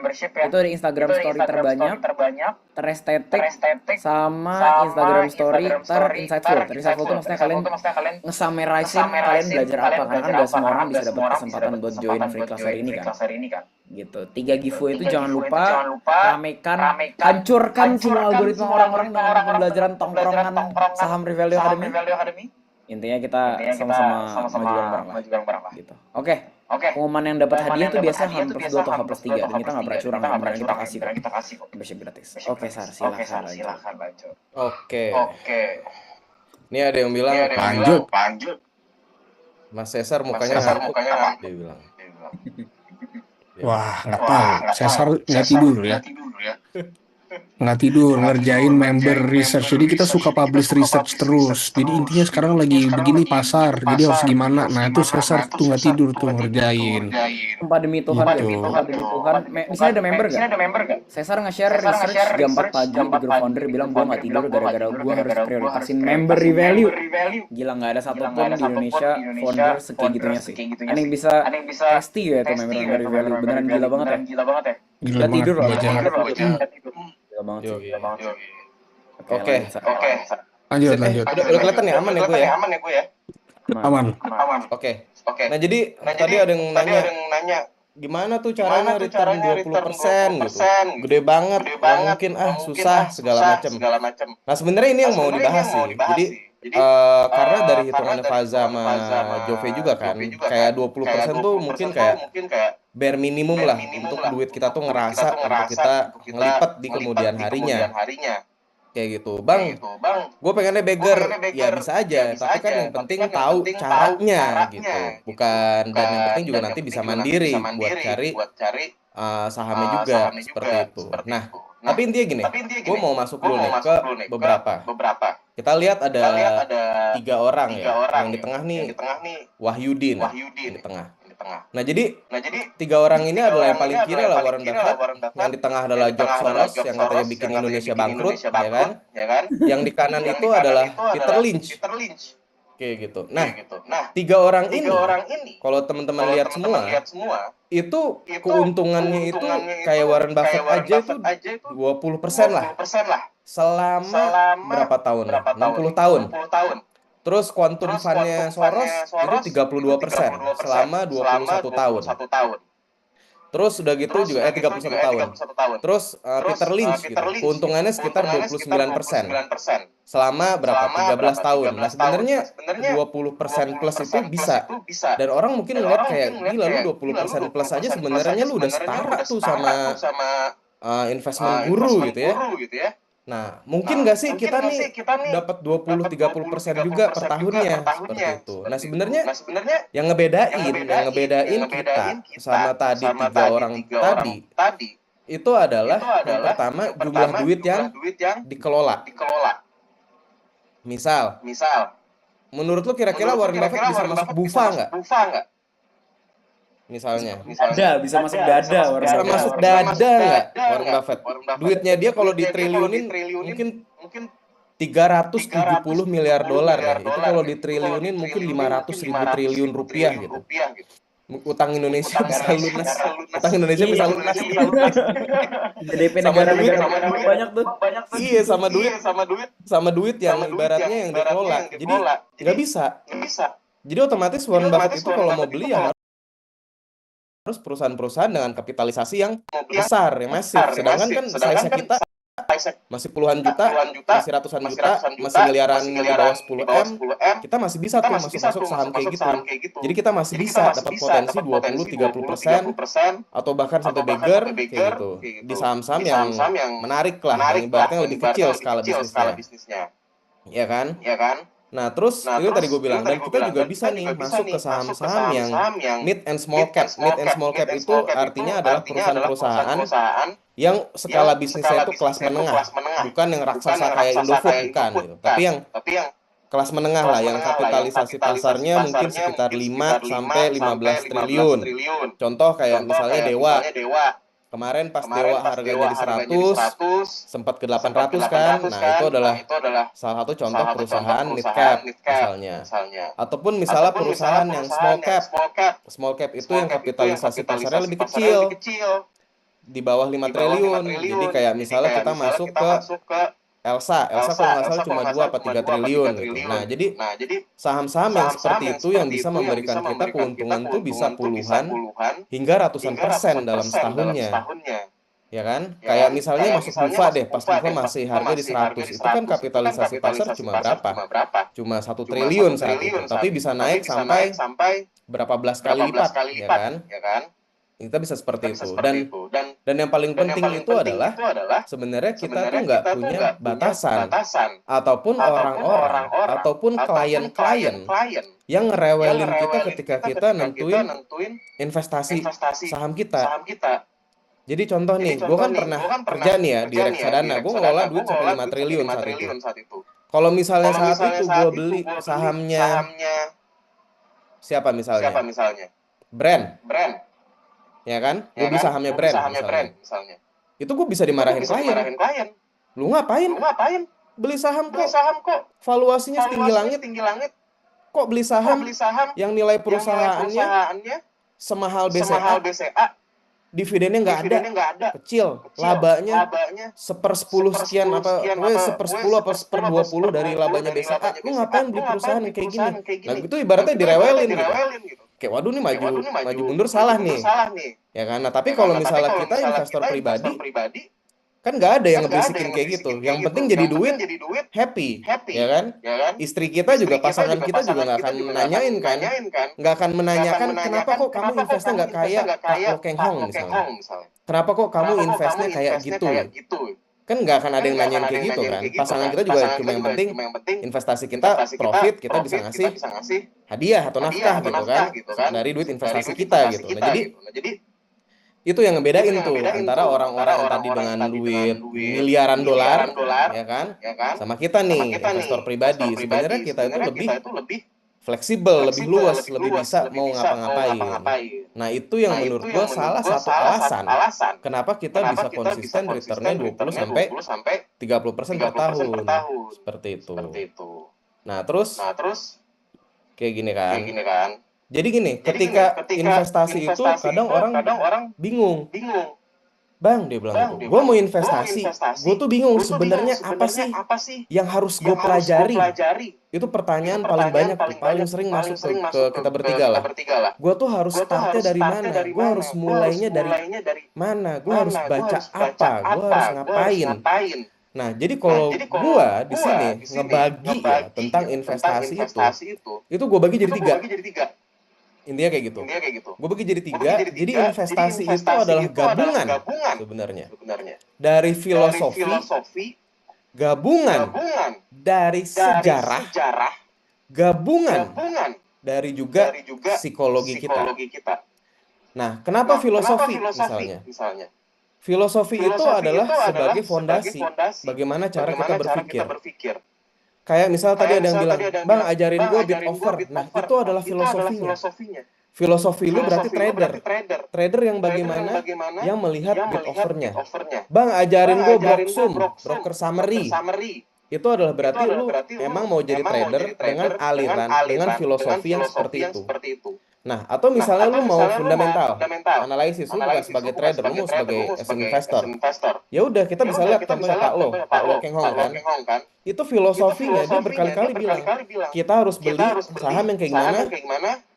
Saham ibaratnya kayak yang nilai sebenarnya nilainya itu mobil Mercy, tapi harganya harga bajai. Kayak gitu. Jadi Mercy harga bajai. Nah, itu adalah filosofi. Pak Lo dari tahun 98 sampai detik ini ngomongnya sama. Nah, itu adalah ibaratnya apa ya, kayak fondasi berpikirnya. Itu adalah yang selalu akan dia bawa kemana-mana. Seperti itu. Nah, abis itu kita udah tahu kan fondasinya seperti apa. Lu mau jadi investor, silakan. Lu cari filosofi lu gimana. Lu mau jadi trader, silakan. Lu cari filosofi lu seperti apa. Nah, abis itu setelah kita dapat nih tahu, kita juga perlu belajar juga tentang apa namanya? Sejarah. Tadi Faza bilang kayak misalnya melihat bisnis proses. Gue suka banget sama Indomie, dia bilang itu. Menurut dia Indofood adalah, ini disclaimer ya, ini bukan ajakan buat beli Indofood ya. Tapi kita bisa agree bahwa Indofood itu salah satu perusahaan besar yang konsisten mencetak laba. Nah, kenapa kita bisa bilang konsisten mencetak laba? Tahu dari mana lu bisa bilang konsisten? Karena gue udah baca, bos. 10, 15, 20 tahun terakhir, ini company sejarahnya kayak gimana? Dan bagaimana kita bisa tahu sejarahnya dari baca apa? Dari baca laporan keuangan salah satunya. Seperti itu. Nah, jadi sejarah itu adalah kita pelajari juga. Misalnya kayak perang. Perang kok bisa harga minyak naik? Nah, lu cek sejarahnya. Kapan-kapan aja itu harga minyak bisa naik karena perang. Tahun 90, lu pada belum lahir gitu. Ya kan, mungkin beberapa lu masih bentuknya masih zigot gitu. Nah, jadi pada saat itu ya kan, itu perang Irak sama Kuwait. Nah, habis itu ya udah kan, berantem, harga minyak terbang. Tahun 73 kayak gitu. Wah, negara Arab embargo negara-negara yang mendukung Israel. Harga minyak terbang. Habis itu perang. Perang apa? Yom Kippur. 3 minggu kalau nggak salah mereka perangnya. Nah, itu adalah sejarah. Gitu. Jadi ya udah, kita udah ngelihat, oh ini akan berulang gitu.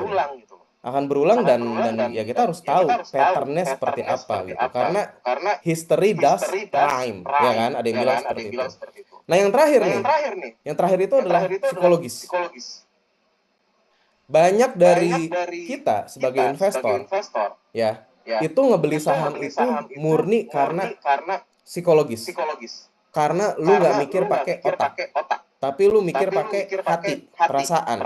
Misalnya, Bang Faza, buka porto lu dong. Open porto, gue pengen tahu lu punya apa aja sih. Nah, ketika Faza open porto, lu nggak pakai nanya. Oh, Faza punya saham ini nih. Udah gue sikat aja lah. Udah gue beli. Masa sih? Faza yang katanya duitnya miliaran, cuan tiap tahun, ya kan? Sahamnya gue contek, masa nggak jadi duit nih? Nah kan lu nggak melakukan analisa, lu cuma ngikut orang aja. Nah ngikut orang aja kan salah satu bentuk psikologis kan, lu nggak pakai logika lu gitu. Jadi lu cuma mikir ya udah Faza cuan mulu, ya udah gue ikut aja gitu. Ternyata pas lu ikutin lagi rungkat gitu. Dan ternyata lupa ternyata. Faza hit rate-nya misalnya 60%. Nah, kebetulan yang lu ikutin ketika hit rate-nya lagi rendah misalnya. Yang ciongnya yang lu ikutin. Nah, itu adalah salah satu contoh. Nah, itu yang harus kita kelola, yang harus kita mulai pahami ketika kita mau berinvestasi. Dan setiap orang itu akan nanti punya style masing-masing. Pak Lo Keng Hong punya style sendiri, Warren Buffett punya style sendiri, Cesar Rugasi pun sendiri, Bonifacius Jove sendiri, Faza juga sendiri, dan teman-teman yang ada di sini itu juga akan punya stylenya masing-masing, gayanya masing-masing. Nah itu adalah yang nanti perjalanan investasinya itu harus nemuin lu tuh kayak gimana ketika invest. Nah contoh 3 orang nih, yang tengah senyumnya paling manis kan? Kante gitu. Nah, 3 orang ini cara mainnya beda. Di klub yang berbeda juga. Tapi tiga-tiganya juara Champions League. Ini pada nonton bola nggak sih? Sengaja nggak masukin MU. Soalnya kalau ada MU, marketnya suka merah. Rusak IHSG. Untung tadi malam kalah. Untung itu sumpah. Jadi gue begitu MU kalah paginya langsung berani serok gue jam 9. Untung kalah. Ya tapi anyway maksud gue adalah kita berinvestasi saham tuh sama kayak gini, sama kayak lu mau jadi Ronaldo nih yang agresif banget, ya kan? Yang agresif banget yang lu suka apa ya berarti suka pamer kayak gitu. Cuan gitu. Nah, atau lu kayak Kante nih yang kalau main tuh nggak gitu kelihatan. Tapi tiba-tiba bagus aja. Tiba-tiba kalau nggak ada Kante, kelar tuh Chelsea. Nggak mungkin tuh dia juara Champions League. Atau Van Dijk gitu. Yang ibaratnya kalau musuh ngelihat itu kayak, wah anjir nih ngeri banget nih ada Van Dijk. Tackle-annya kena terus gitu. Nah ini adalah sebenarnya di investasi saham pun begitu. Ya kan? Nah ini juga sama. Si Buffett, Soros, sama Peter Lynch, dia juga style-nya masing-masing sama tadi gue bilang. Kayak Buffett ya intinya beli saham perusahaan yang punya daya saingnya itu tinggi, di harganya itu menarik. Kalau Soros dia bilang, gue pokoknya trader. Gue melihat outlook makroekonomi dunia. Gitu. Jadi istilah-istilah makroekonomi paham lah dia. Nah, kalau Peter Lynch, beda lagi caranya. Gue beli perusahaan yang ukurannya menengah dan kecil, yang banyak orang kagak sadar. Kalau ini perusahaannya cakep aslinya, nggak ada yang ngomongin sebelumnya, tapi gue punya. Ketika orang sadar, gue udah cuan 100-200% bos. Lu jadi exit liquidity gue, kalau kata Peter Lynch kayak gitu. Nah ini adalah caranya tuh berbeda nih ketiganya. Ya kan, nah ini ada main Pokemon nggak sih? Pokemon yang baru katanya di Indonesia ya, bukan beli deh tahun depan. Pokemon Wind and Waves gitu. Nah jadi apa namanya? Kayak misalnya nih, pertanyaan kan. Belajarnya mulai dari mana? Gitu. Nah, kalau gua saat itu ketika gua mulai investasi, gue itu belajar dari tokoh yang bikin gue tertarik untuk invest saham. Pas zaman gue tahun 2009-2010, itu Warren Buffett saat itu menjadi orang terkaya di dunia. Sebelumnya Bill Gates, terus tiba-tiba nongol orang. Investor saham. Akhirnya gue kayak, wah bisa ya jadi investor saham, jadi stajir itu.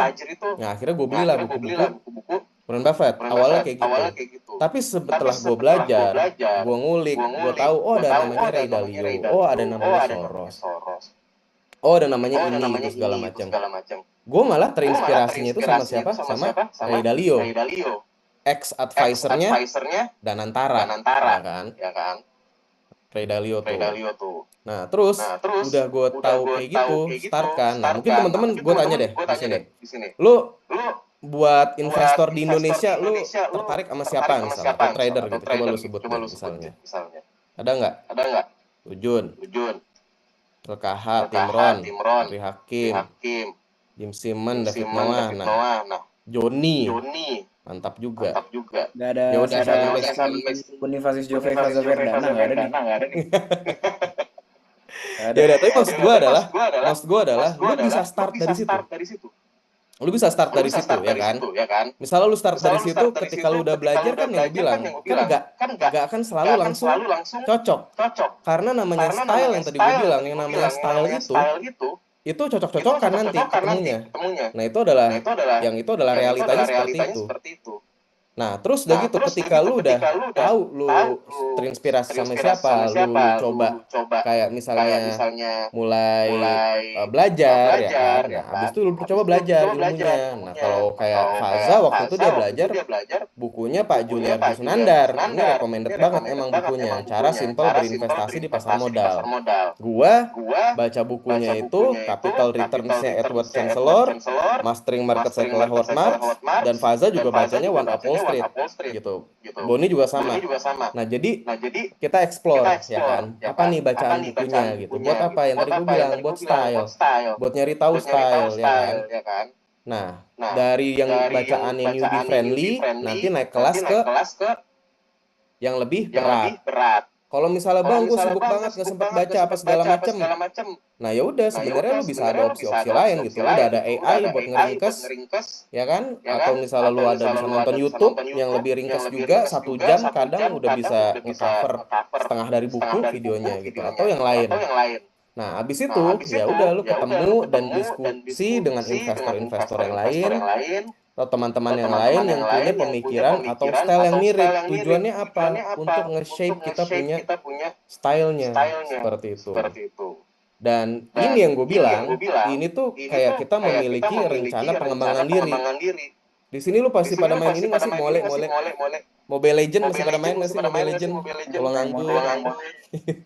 Yang cuma bisa pakai Zilong sama Saber sama Layla nggak kayak itu ya? Nggak gitu, nggak cuma bisa pakai 3 itu nggak gitu, jangan ngomong. Gak usah ngomong. Pasti cuma pakai Zilong, Layla kalau nggak Saber, nggak gitu nggak gitu. Zilong ulti buat lari ke base. Zilong ulti buat kabur ya kalau lagi di game. Tapi maksud gue adalah ketika lu main Mobile Legend, lu kan akan start dari apa? Lu kan start pasti dari yang tadi dibilang sama Jove kan, kayak gue start dari Zilong, gampang nih. Kayak Layla gampang nih, terus Saber gampang, lu start dari situ. Tapi kan abis dari situ lu kan nemuin, lu kan nyobain, lu mau jadi siapa? Tank kah? Lu mau jadi yang magician-nya kah? Gitu, atau lu mau jadi fighter-nya kah? Gitu, atau lu mau jadi yang gold lane apa segala macam. Abis itu kan lu explore kan. Ketika lu explore, akhirnya lu ketemu style lu sendiri. Oh ternyata gue cocoknya ini. Oh ternyata gue cocoknya ini. Oh ternyata gue cocoknya ini gitu. Nah itu adalah yang kejadian gitu. Maksudnya ketika kita juga main Mobile Legend. Nah itu juga sama sebenarnya buat di saham. Lu start nggak apa-apa emang dari Zilong gitu. Semua dari Zilong pasti. Tapi kita akan berujungnya di mana? Tiap orang beda-beda. Tiap orang tiba-tiba ada yang jago funny gitu kan susah banget. Atau siapa? Nah itu adalah caranya seperti itu. Kayak misalnya ya, kalau misalnya buat cewek ya gue cuma taunya masak misalnya, atau misalnya mix and match pakaian gitu. Awalnya kan mungkin startnya dari apa, masak apa misalnya. Tapi kan ntar lama-lama explore. Atau misalnya mix and match, gue suka style yang kayak gini. Nanti coba dengan style-style yang lain gitu. Akhirnya ketemu kan, oh gue lebih nyaman nih kayak gini. Nah itu adalah rencana pengembangan diri kita, dan akhirnya itu akan membentuk diri kita. Jadi tahu, oh kalau si Anu mah misalnya jago nih dia jadi tank nih, atau dia jadi support gitu. Oh kalau si ini mah jago nih misalnya pakai yang marksman. Nah itu adalah contoh seperti itu. Nah yang paling penting ya aplikasikan itu semua yang udah kita pelajari ketika berinvestasi ya. Practice makes perfect, nggak ada lagi. Nah ini adalah jadi bablas. Nah, ini adalah contoh gitu. Jadi kayak misalnya learning curve, ya kan? Yang kita inginkan itu adalah rapid progression. Nah, tadi gue udah ngasih tahu stepnya, dan rapid progressionnya itu lu emang mau nggak mau harus baca buku, guys. Ini karena lagi Ramadan ya. Coba gue tanya yang muslim. Ayat pertama disuruh ngapain Nabi Muhammad Shallallahu Alaihi Wasallam? Iqra. Iqra itu yang membedakan lu yang jahiliyah, yang bodoh, sama yang berilmu. Jadi kalau di sini masih ada yang kagak suka baca buku, Bang, gue malas baca buku. Kalau kata Al-Quran, sorry, lu masih jahiliyah berarti, kayak gitu. Jadi itu apa namanya? Dan di sini pun sama gitu. Jadi gue pun melihat ya, maksudnya orang-orang yang sukses berinvestasi itu nggak mungkin kalau dia nggak banyak buku bacaan, itu nggak mungkin. Referensinya tuh banyak banget. Apalagi ketika dia udah ngomongin sejarah. Kita ngomongin The Great Depression, itu kan referensi bukunya ada berapa puluh. Kita ngomongin krisis moneter tahun 98, itu referensinya ada berapa buku. Kita mau ngomongin cara bagaimana Warren Buffett berinvestasi, itu aja bisa 5 atau 7 buku sendiri. Ray Dalio aja ngeluarin bisa berapa buku sendiri. Yang bukunya itu adalah curahan dari isi kepalanya dia. Nah, jadi kita mau nggak mau, suka nggak suka, emang harus mau baca buku. Kalau lu pengen punya learning curve yang curam, yang terjal kayak gitu, ya lu harus mau gitu. Sekarang, oke, gue punya keterbatasan waktu segala macam, fine. Ya kan? Kita skip bukunya, ada namanya YouTube. Ada yang namanya sosmed. Ada yang namanya AI yang gratis. Nah, itu bisa kita pakai semua untuk belajar. Apalagi AI. AI udah makin pintar, itu udah bisa jadi teman kita untuk apa? Diskusi. Untuk brainstorming. Gue nggak ngerti apa sih perang Iran Selat Hormuz itu apa sih?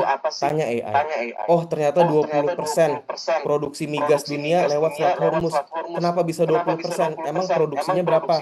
Siapa aja? Tanya. Itu AI bisa jawab. Nah, itu adalah sumber-sumber kita buat belajar. Nah, yang terakhir, ya kan, itu adalah lu harus punya community, lu harus punya mentor, dan belajar dari pengalaman orang lain. Itu adalah shortcut. Yang menurut gua, kalau di sekarang ya, orang buka kelas saham kadang suka dicibir. Ah, kayak dari kelas lu. Ah, ujung-ujungnya lu buka kelas. Zaman gua belajar saham tahun 2010, gue beneran berharap ada yang buka kelas, ada yang beneran mau ngajarin. Gue beneran berharap. Karena apa? Karena saat itu susah banget. Saat itu investor di Indonesia cuma 200.000 orang doang. Sekarang ada 21 juta. Udah 10 times. Udah 100 times. Dulu cuma 200.000 orang doang. Jadi gue susah banget. Anjir nih, nyari mentor dari mana? Gue harus dapat mentornya gitu. Gue harus belajar dari mana nih pengalaman orang lain. Nah, itu adalah yang gue ngeliat saat ini untuk teman-teman yang baru invest, kayak mungkin angkatan COVID ya 2020, gue suka ngeliat kayak, kok lu bisa jago banget analisanya? Gue butuh tahunan loh untuk bisa memiliki cara mikir seperti lu. Dia jawabannya gini, ya aku banyak ikut ini mas, ikut komunitas saham, ngedengerin pembicaraannya segala macem. Dari situ aku belajar. Oh gitu ya. Zaman gue dulu susah banget. Gitu. Zaman gue dulu kagak ada tuh Telegram, nggak ada tuh Discord. Masih pakai apa? Mailing list. Ada yang tahu nggak lo mailing list? Jadi buat ngasih view tuh nggak tahu kan? Jadi susah gitu loh, kayak email-emailan gitu. Jadi buat kalau kita balas-balasan chat ya, kalau itu balas-balasannya email. Jadi email lu penuh ribuan. Yahoo mailing list, MyRC. Jadi yang kayak gitu-gitu. Nah, itu adalah yang sebenarnya yang menurut gua gitu, itu juga ibaratnya ya bisa level up, ya kan? Dan mempercepat kita untuk punya learning curve. Yang tadi Faza bilang. Nah, sama yang penting juga itu adalah ketika kita connecting.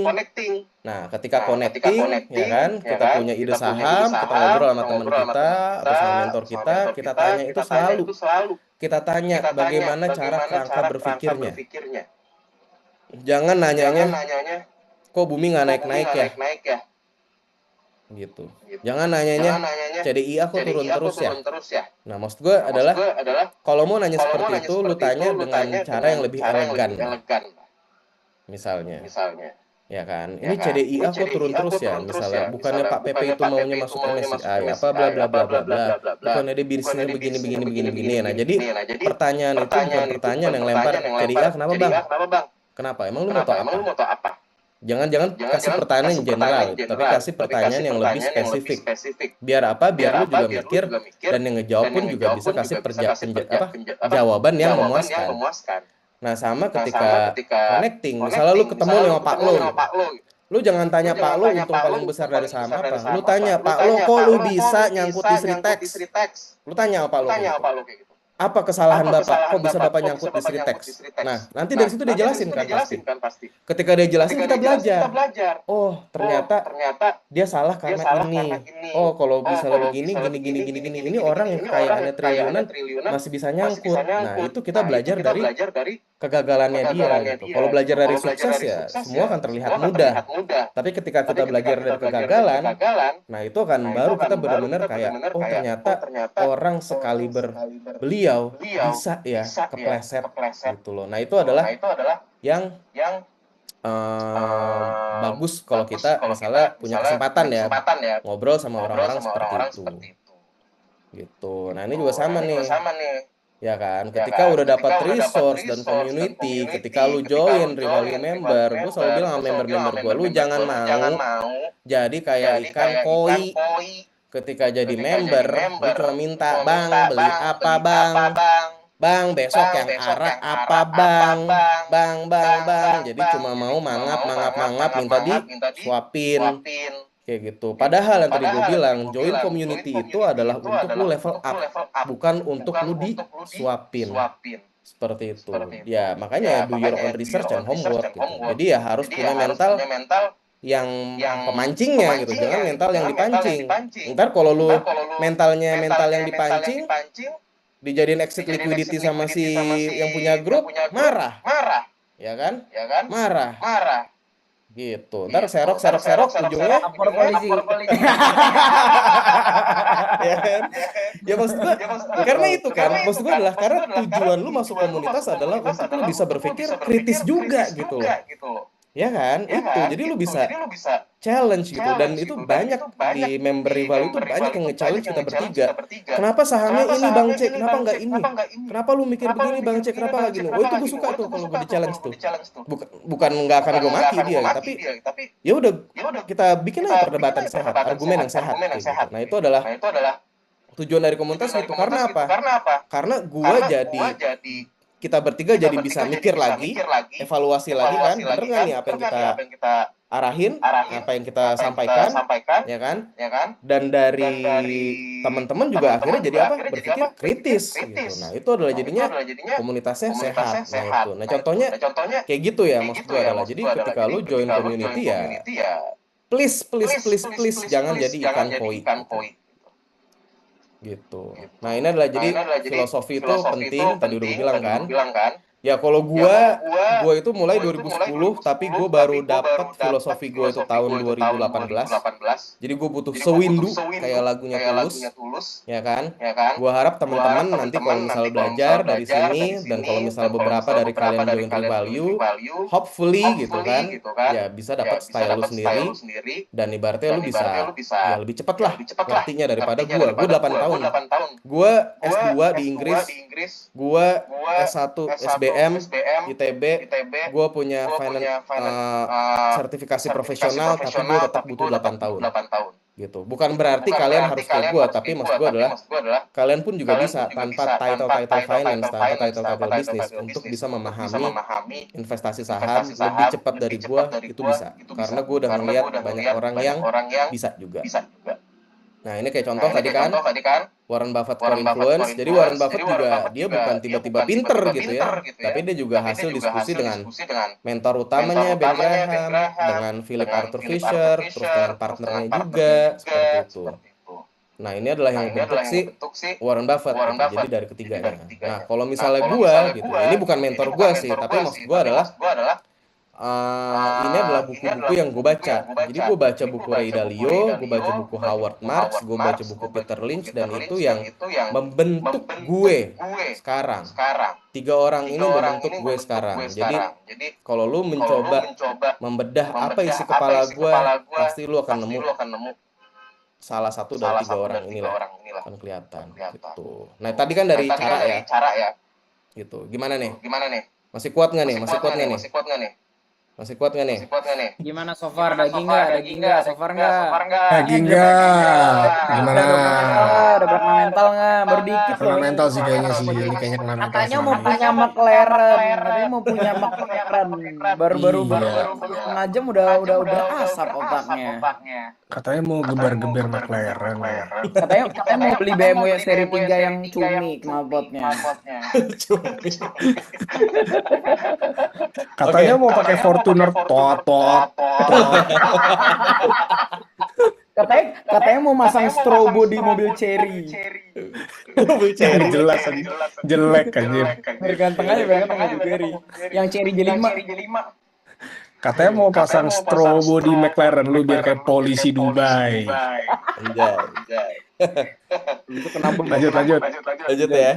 Nah, jadi tadi kan ibaratnya kita fondasi. Jadi untuk lu dapetin 20% return itu gue jelasin dulu fondasinya kudu ngapain. Nah, sekarang gimana nih cara dapat 20%? Ada banyak cara. Dan ini adalah style yang bisa dipakai sama kita semua. Yang pertama itu ada compounders. Compounders itu ibaratnya lu membeli saham dan lu yakin sahamnya itu bisa ngasih profit yang besar untuk di tahun-tahun berikutnya. Jadi contoh lu beli BCA tapi dari tahun 2010, bukan di 2025. Kalau di 2025 ya lu nggak kemana-mana. Tapi kalau lu beli dari 2010 aman. Naik terus, dividen kencang. Ya kan? Nah, terus atau misalnya kalau di luar negeri kayak lu misalnya beli sahamnya Apple dari tahun 2010 juga, itu kan naik terus ya. Compounding. Atau misalnya lu suka yang kedua adalah gayanya nih. Lu suka dengan value investing. Kayak Pak Lo. Pak Lo itu waktu itu beli saham Pegas, PGN, perusahaan gas negara. Valuasinya murah. Orang-orang mikir, Pak Lo ngapain sih beli saham PGN? Bukan ini agak-agak nggak ada ininya, nggak ada growth-nya ya. Gitu. Ternyata yang salah gue waktu itu meragukan kemampuan Pak Lo. Ternyata yang salah gue. Ketika itu dividennya PGN ternyata bisa 15%. Kalau gue beli di harganya Pak Lo masuk saat itu. 15% per tahun berarti itu Pak Lo tuh dapat cuan dari dividen, value investing itu dia. Nggak jauh dari situ, harga PGN ya dari 1.200, sekarang udah 2.200. Jadi cuannya double dia. Dividennya kencang, sama harga sahamnya pun juga naik. Nah itu adalah salah satu contoh lu untuk melakukan value investing. Nah tadi ada yang bilang Dojun. Nah ini orang jago banget masalah corporate actions. Contoh kayak misalnya lu beli CBRE tuh di 90. Ketika mulai announce mau beli kapal Zilong, kapalnya Zilong aja kapalnya. Ya kan? Kapal Zilong. Nah habis itu langsung terbang berat dari 90 sampai ke berapa? 1000 berapa kan? Ketika kapalnya dapat, nah ya udah, terserah lu. Mau lu jual, mau lu pegang, tapi lu udah yang penting udah 10 baggers kan. Nah, atau cara yang keempat, itu caranya gue. Terutama nih, gue spesifik ya, gue bilang gue. Itu adalah sector rotation. Gue suka banget nyetel lagu namanya Heavy Rotations AKB 48. Maaf nih, gue agak-agak wibu dikit gitu. JKT bukan? Kok AKB? JKT nggak sih? Awalnya dari AKB, tapi JKT. Awalnya oh, namanya AKB anjir. Umur anjir. Akihabara bos, Akihabara. Tapi ini maksud gue adalah sektor rotation nih. Jadi contoh sektor rotation. Tahun 2021 akhir, gue banyak banget masuk ke saham batubara. Karena saat itu, ya kan, gue udah ngeliat kayak, ini bakal jadi energy crisis nih. Gue masuk Adaro, banyak banget saat itu. Gue masuk banyak saham batubara lah pokoknya. Porto gue 90% batubara semua isinya. Waktu itu di akhir 2021. Cuan kan di 2022. Di 2023 gue ngelihat waduh batu baranya udahan nih, gue harus cari yang lain. Gue masuk ke sektor otomotif. Gue beli Dharma Polymetal, DRMA, cuan. Dan saat itu Dharma Polymetal, Astra Auto Parts naiknya gila. Nah, udah cuan selesai. Tahun 2024, gue nyari lagi sektor apa nih yang mau main, ya kan? Nah, jadi game gue adalah gue lompat dari satu sektor yang hot ke satu sektor hot yang lainnya. Nah, itu adalah cara yang keempat. Cara yang terakhir yaitu trading. Nah, tadi lu bilang lo ada Kohenki gitu ya. Gila lah returnnya Kohenki berapa gitu, besar kan. Tapi kan maksud gue adalah itu memang salah satu cara. Jadi sebenarnya ada 5 cara. Nah, teman-teman harus tahu lu tuh suka yang mana sebenarnya dan lu mau yang kayak gimana. Ini adalah cara main. Setiap orang bisa beda caranya, tapi cuannya juga bisa fantastis. Kayak gitu. Ya kan? Nah, ini adalah beberapa tadi kunci-kuncinya, ya kan? Ya kalau compounders pintar cari perusahaan growing jangka panjang, value investing, make sure lu nggak nyangkut di saham-saham yang kelihatannya murah gitu. Corporate actions, lu tahu aksi korporasinya kayak gimana. Sector rotation, lu cari tema-tema besarnya. Yang terakhir trading, lalu harus punya risk and money management yang bagus. Seperti itu. Nah, ini makanya gue bilang. Kalau gue, tadi gue bilang, gue itu adalah penganut Ray Dalio. Ray Dalio itu bilang bahwa ya, ekonomi dan pasar saham itu bergerak dalam satu siklus. Dan siklus ini tidak hanya ada di ekonomi ternyata, tapi juga ada di Liga Inggris. Ada zamannya GGMU. Ada zamannya waktu itu nggak ada yang mendominasi banget nih, 2009 sampai 17 kan. Terus sekarang zamannya Manchester City. Ya kan? Nah, di sini kita lihat meskipun ada tren besarnya ya, ada pengganggu-pengganggu kecilnya. Zamannya GGMU itu ada Arsenal suka nyempil-nyempil sama Chelsea. Nah, zamannya City lagi jago-jagonya itu suka ada Chelsea sama Liverpool yang suka nyempil-nyempil nih juara.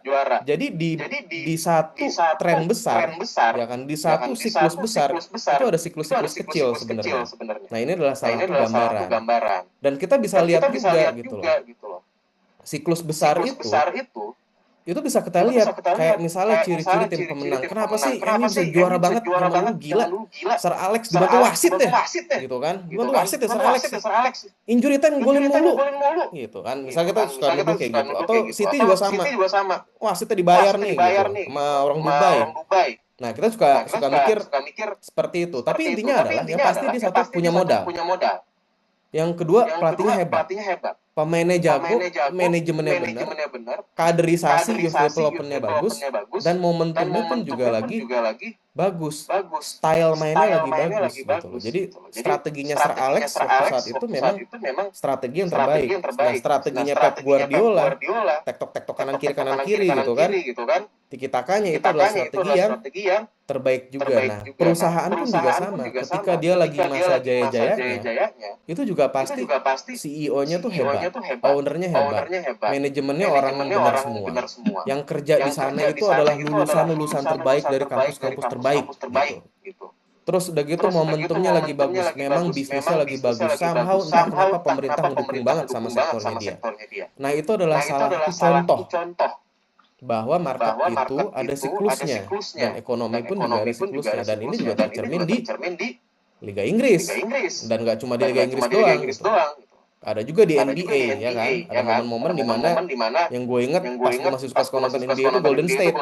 Anjir, Steve Curry 3 point mulu cuy dari luar, kagak ada yang nahan lagi, kosong mulu, lempar masuk gitu. Nah, itu kan adalah momen di mana ada masa dia jagonya juga kayak gitu. Nah, ini tadi intinya kayak tadi kan ada fase early, middle, late, segala macam. Jadi kayak roda kehidupan. Kan orang bilang ada roda kehidupan ya. Jadi nggak selamanya kita tuh di bawah, nggak selamanya kita tuh selalu di atas. Begitu pula dengan ekonomi Indonesia. Tahun 70-an kita berjaya, tahun 80-an kita agak-agak rumit, 90-an sebelum krisis kita jaya. 98 sampai 2000-an awal kita rumit, 2004 sampai 2014 kita jaya, sekarang fase rumit, ya kan? Jadi ada selalu naik turunnya gitu loh. Nah, ini contoh. Bang, 20% dapat dari mana sih? Kayaknya nggak masuk akal banget sih lu ngomong 20%. Contoh. 15 tahun yang lalu, 16 tahun yang lalu. Pada saat itu, tema besarnya itu adalah konsumsi. Banyak banget orang OKB di Indonesia. Orang kaya baru, ya kan? Zaman gue dulu lulus kuliah, gue nggak butuh tuh namanya internship, langsung dapat kerja gue.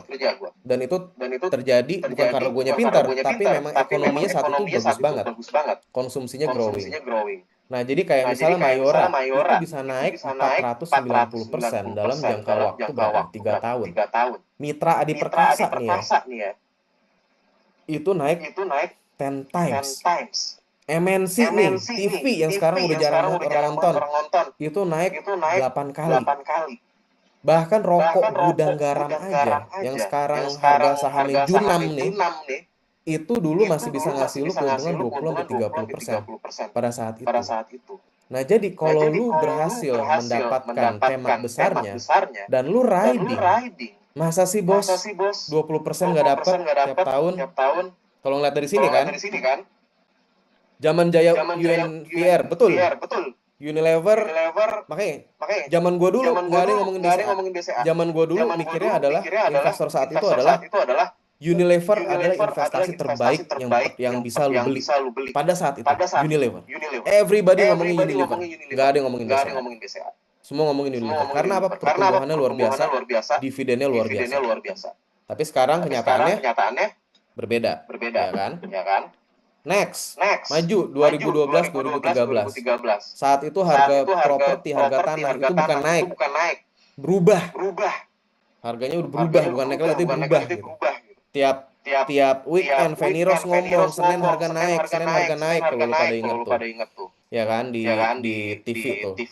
Metro apa di mana gitu. Nah, jadi pada saat itu memang sektor properti itu very hot. Jadi kayak Ciputra aja dalam 2 tahun, 3 tahun, 2 tahun setengah itu naik 174%. Sumarekon 148. SSIA nih yang lagi akhir-akhir ini hot kan, 128. LPCK bisa dapat 500%. Jadi maksud gue adalah kalau lu riding di tempat yang benar, di sektor yang benar, masa sih nggak dapat 20% aja setahun? Kayak gitu kan. Lagi, tadi Jove bilang, siapa yang di sini yang cuan dari jago segala macam tahun 2021. Lihat, ini gue masukin chart IHSG ya. Chart IHSG start di 6050 nih awal tahun. Jadi 6.700. Jadi cuma naik sekitar 10%-an di tahun 2021. Tapi lihat, kalau lu tahu invest di saham yang mana, lu masuk Mari, waktu itu riding, lu bisa 400%. Masuk Bank Kucing nih, Beggars 10 kali cuannya. Masuk Bank Jago gitu kan, kayak Andri Hakim, bisa 5 kali duit lu ngelipat. Bahkan seapes-apesnya lu misalnya pada saat itu ngikut ya era-era digital kan tahun 2021. Gue beli deh retailers yang jualan peralatan digital era jaya gitu dari awal tahun. Lu bisa dapat masih 33% sampai tutup tahun gitu. Nah, maksud gue adalah ini adalah salah satu cara lagi gitu. Nah, energy crisis ya kan? Part 1 nih. Itu juga sama, IHSG lihat kemana? IHSG start awal tahun 2022 itu di 6.000 berapa nih? 6.600. Menutup tahunnya di 6.600. Tapi kalau lu masuk Adaro saat itu, kalau lu masuk ABMM bareng Pak Lo saat itu, lu masuk Medco saat itu, porto lu naik puluhan sampai ratusan persen. Ya kan? Di 2025 juga sama. Ini spekulatif orgy. Bahasanya ini gue ambil dari Robert Fisher yang nulis buku Irrational Exuberance, dan beliau adalah pemenang Nobel di bidang ekonomi. Ini istilahnya gue ambil dari dia gitu. Nah, 2025 kan Masa sih lu nggak cuan dari sahamnya Pak PP sama sahamnya Pak Antoni Salim, dari Dewa BRMS, ya kan, dari sahamnya Pak Bakri, saham konglo-konglo lain. Padahal kalau lu lihat indeksnya naik berapa persen sih? Cuma dari 7.000 sampai terakhir itu kalau nggak salah 8.000 atau 9.000, jadi 20%. Tapi sahamnya Pak PP, sahamnya Pak Antoni Salim dan konglo-konglo itu naiknya ratusan persen. Nah itu adalah tadi yang gue bilang cara gitu. Jadi sebenarnya ya bagaimana gitu kan kita bisa ngedevelop diri kita dan bagaimana kalau lu join Revalue ya kan ini adalah cara yang akan gue sampaikan ke lu semua gitu. Bagaimana cara kita melihat the next big theme gitu. Jadi tema besar market ke depan tuh apa? Kayak gitu. Ya kan? Nah, sekarang apa nih kira-kira nih menurut teman-teman apa nih? Sektor apa nih yang bakal menggila nih? Ada yang bisa Yo, sektor apa? komoditi, minyak, energi, AI, Burung walet. sawit. Nah, ini kan pada ngomong kan minyak, oil gitu. Nah, berarti kan lu udah kebayang kan? Oh, ini ada Iran gitu. Nah, kalau lu kebayang ya lu jangan beli tiba-tiba sahamnya ini yang lain gitu. Nah, itu adalah cara ya, maksud gue adalah cara kita untuk melihat ya kan ke depannya kayak gimana. Kalau misalnya lu believe kalau misalnya memang energi itu yang terbaik, and then ya do the analysis why saham-saham energi itu adalah yang terbaik gitu. Nah, ini ada Ibu Sakti ya kan. Tahan dulu. Nah, ini terakhir dari gue. Jadi kalau gue mendeskripsikan diri gue lagi kayak Pokemon Ditto.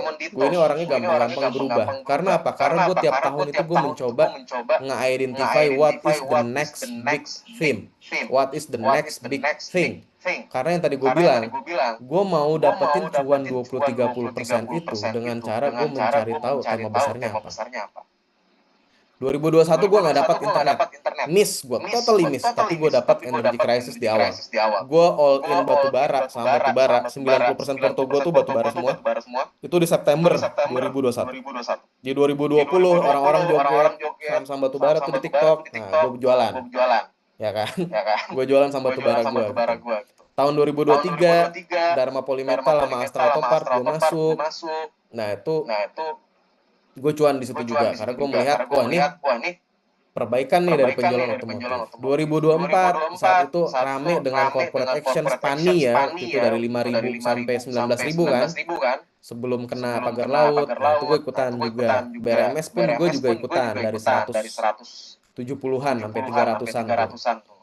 Nah, 2025 pun juga sama. Oh, gue liat corporate action rame, emas, komoditi metal. Nah, gue cuan gede dari Dewa, Pani gue rungkat, tapi BRMS gue cuan gede banget, Inco MDKA gue cuan, Antam dan Bumi pun gue juga cuan. Nah, 2026 kita lihat nih apa nih. Ya kan, tema besarnya. Nah, itu adalah yang mempengaruhi gue dan itu adalah yang bisa kita offer sebenarnya kalau lu nanti join Revalue Academy gitu. Monggo Bon, gue sih udah ya.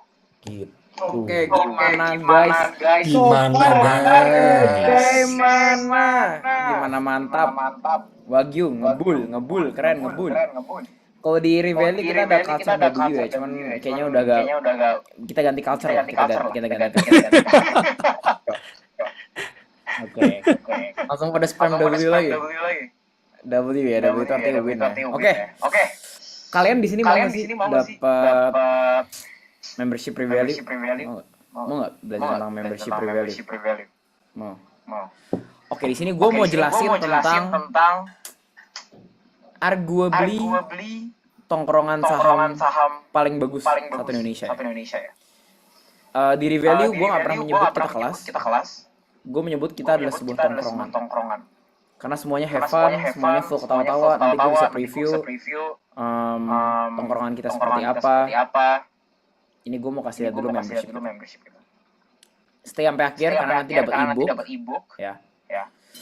Jadi di sini Revalue, gue Faza dan Sasa berasal dari 3 background yang sangat amat berbeda dan berbanding terbalik.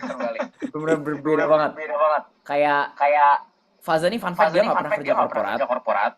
Dari awal dia pure managing people's money, dan dia nggak pernah setahun pun mengalami kerugian ya. Sampai sekarang udah kelola puluhan miliar gitu. Cesar udah banyak ups and downs dalam kehidupan, nyoba entrepreneurship, udah belasan tahun di capital market, punya CFA, udah kelola triliunan. Gua udah kerja korporat dari gua umur 17 tahun, udah kelola puluhan miliar juga, uang gua pribadi sendiri sekarang. Jadi kita punya karakteristik yang berbeda, tapi satu yang menyatukan kita ya, yaitu kita bisa make it dari investasi. Dan itu udah very obvious, karena 80-90% of our wealth, especially Faza ya, mungkin 100% of his wealth, itu dari investasi. Gitu. Sekarang pertanyaannya revalue apa sih? Revalue itu kita pertama ada modul ya, modul video komprehensif.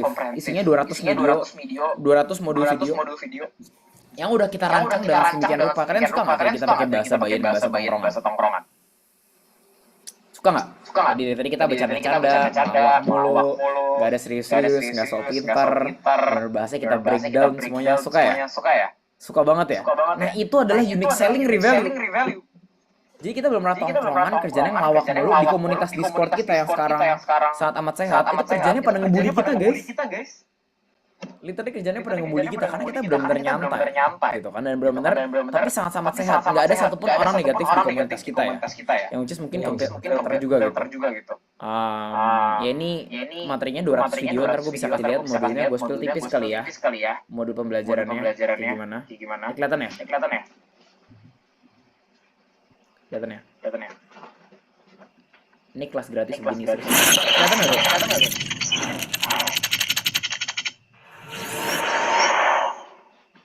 Welcome guys, selamat datang di New Valley. Sebelum kita masuk ke teknis investasi dan belajar cara cuan di market, gue pengen ajak kalian mundur sedikit. Kita mulai dari dasar banget, yaitu cara berpikir. Anjay, kelihatan nggak ini? Karena hasil dari investasi kita itu lebih banyak dipengaruhi sama mindset, bukan sekedar tools atau strategi. Modul pertama ini akan jadi fondasi lo untuk jadi investor yang tahan banting dan konsisten. Oke, let's start this right. Chapter ini merupakan a quick introduction. Ada 200 ya? Ini nggak semuanya semenit ya? By the way rata-rata tuh 7-8 menit, kan introduction doang. Nih. Yang lainnya tuh 7 menit ya, semua 7-8 menit. Tapi ini ada 200 lebih ya modulnya. Dan di sini kita jualnya membership ya guys. Kita lagi nggak buka masterclass. Gitu. Jadi yaitu modul, abis itu yang jelas interaksi dengan mentor terbaik ya. Ini menurut gua sangat amat mahal sekali ya. Revalue ya. Komunitasnya itu sangat amat. Kita ada call eksklusif sama Bull, close door meeting. Modulnya diupdate terus. Dan intinya kalian semua di sini bisa lihat seberapa niatnya kita dan seberapa dedikatifnya kita untuk ngejawab member-member ya. Bener-bener aktif banget ya. Terus ini ngelawak-ngelawak mulu nih, kirim meme nih Bang Zaki. Ini ketahuan watchlistnya nggak apa-apa lah ya. Terus nih Cesar juga sangat amat aktif. Pasti founder. Gue berani jamin satu Indonesia pasti Cesar adalah founder paling aktif di komunitas saham di Indo. Gue berani jamin. Gak mungkin ada yang lebih aktif daripada Cesar. Ada yang mau testimoni nggak member di sini? Ini membership ya. Dan ini kita ada ngajarin technical analysis juga ya. Jadi buat teman-teman, Bang, gue mau technical analysis. Kita ada menu swing trading juga. Kelihatan lagi.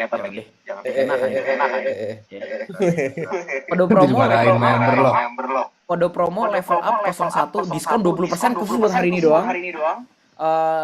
Linknya revalueacademy.id. Terus yang paling gacor juga kita ada watchlist saham dan research report ya. Jadi research reportnya sedip apa? Gue boleh kasih lihat yang udah di take out kali ya, Sar. Dewa boleh nggak? Dewa boleh ya, Sar? Boleh, gue toilet bentar ya. Ya boleh. Dewa nih by the way kita udah lewat ya. Ini udah target price. Jadi kalian masih sekarang udah terlatih. Ini benar-benar sangat lengkap ya. Ada berapa halaman nih total?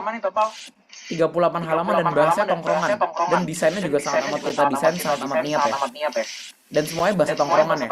Gitu. Ini watchlist. Jadi kalau watchlist bukan sekedar kosong, target price berapa, masuk di berapa, tapi benar-benar kita breakdown dari segala detail pakai level institusi triliuner Caesar gitu. Karena Caesar udah bisa triliunan ya. Gitu. Nih, jadi ada valuation-nya dan yang USP-nya adalah ada how to play the game. Ini kan ada nanya gimana cara masuk dan gimana cara keluar. Gitu. Jadi ya ini kita ngajarin ya gimana cara masuk, gimana cara keluar, dan USP-nya adalah kita ada broken thesis. Jadi apa yang bikin watchlist-nya gagal? Broken thesis itu tuh ada apa nih? Jadi kalau misalnya beneran broken thesis itu ketahuan, gitu kan? Habis itu kita ada develop AI juga yang akan kita develop di bear market ini ya, Zak. Nanti bear market kita akan bikin AI dan memastikan kita sikat satu revalue ya, satu pasar saham di Indonesia kita sikat sampai kita kasih kalian value sampai kalian muntah-muntah sampai kayak ikan koi itu, ikan koinya sampai ngapung miring gitu. Terus intinya ini gue masih share screen ya? Oh ya. Masih. Beberapa testimoni ya, cuan bahasa Inggris. Ini cuan-cuan member kita. Oh iya, by the way kalian mungkin lihat nih cuannya gampang pilih nih, cuannya iseng. Kalian tahu nggak? Ini kita nge-screenshot cuan pas IHSG lagi rongkat-rongkatnya loh, Zak. Tuh, Medco, Elsa, BP. Soalnya nih basically kita punya stock pick yang sesuai banget sama tesis dan kita selalu update ya. Kita selalu update latest gitu kayak. Oh, kayak misalnya kita kasih ya komoditas kita full fokus komoditas gitu. Kita sekarang jualannya member doang, member yang jual lengkap gitu. Terus ini revalueacademy.id level up 01 diskon 20%. Ya nih oke. Makasih, ini hasil analisis kita. Terus ya kita incer average 40% per tahun lah. Kita incer average 40% per tahun karena ya kita bertiga bisa CAGR-nya, bahkan CAGR gue pribadi itu 70-80% per tahun sih sebenarnya. Gitu ya. Ini harganya ada paket yang tanpa watchlist, ada paket yang dengan watchlist. Jadi kalau yang nggak mau watchlist ambil paket yang 7,1 juta. Kalau yang mau watchlist itu 12 bulan ambil 7,5 juta. Kalau mau langsung 2 tahun juga bisa. Karena banyak banget yang beli langsung 2 tahun gara-gara sangat amat worth it. Gila ya. Mungkin yang member di sini ini by the way setelah diskon 20% itu harganya cuma 6 juta guys. Gila nggak sih? Ada nggak kelas di Indonesia yang 6 juta yang selengkap ini, sedip ini, setongkrongan dan seasik ini? Gitu. Nggak ada. Bisa gue sebut gitu. Jadi kita benar-benar sangat amat niat, kita taruh hati ya. Saya nggak tidur kemarin buat nulis. Jadi bisa diskon 20%, 7,5 juta jadi 6 juta. Buat yang nanya mahal atau enggak? Coba member pada bilang, kalian udah pada balik modal belum? Member revalue. Coba sini member yang udah pada join. Ini gue nggak pakai buzzer ya? Ada yang udah. Oke. Ini member ada yang masih ikut free class sekarang nggak? Oh, udah pada balik. Oh, Bang Andri kan whale ya. Balik modal. Aduh, Bang Andri. Udah beda kan? Beda. Kalau Bang Andri udah whale ya. Cuman yang lain pada balik modal. Itu udah pada balik modal. Jadi intinya gimana cara kalian bisa balik modal dari membership ini.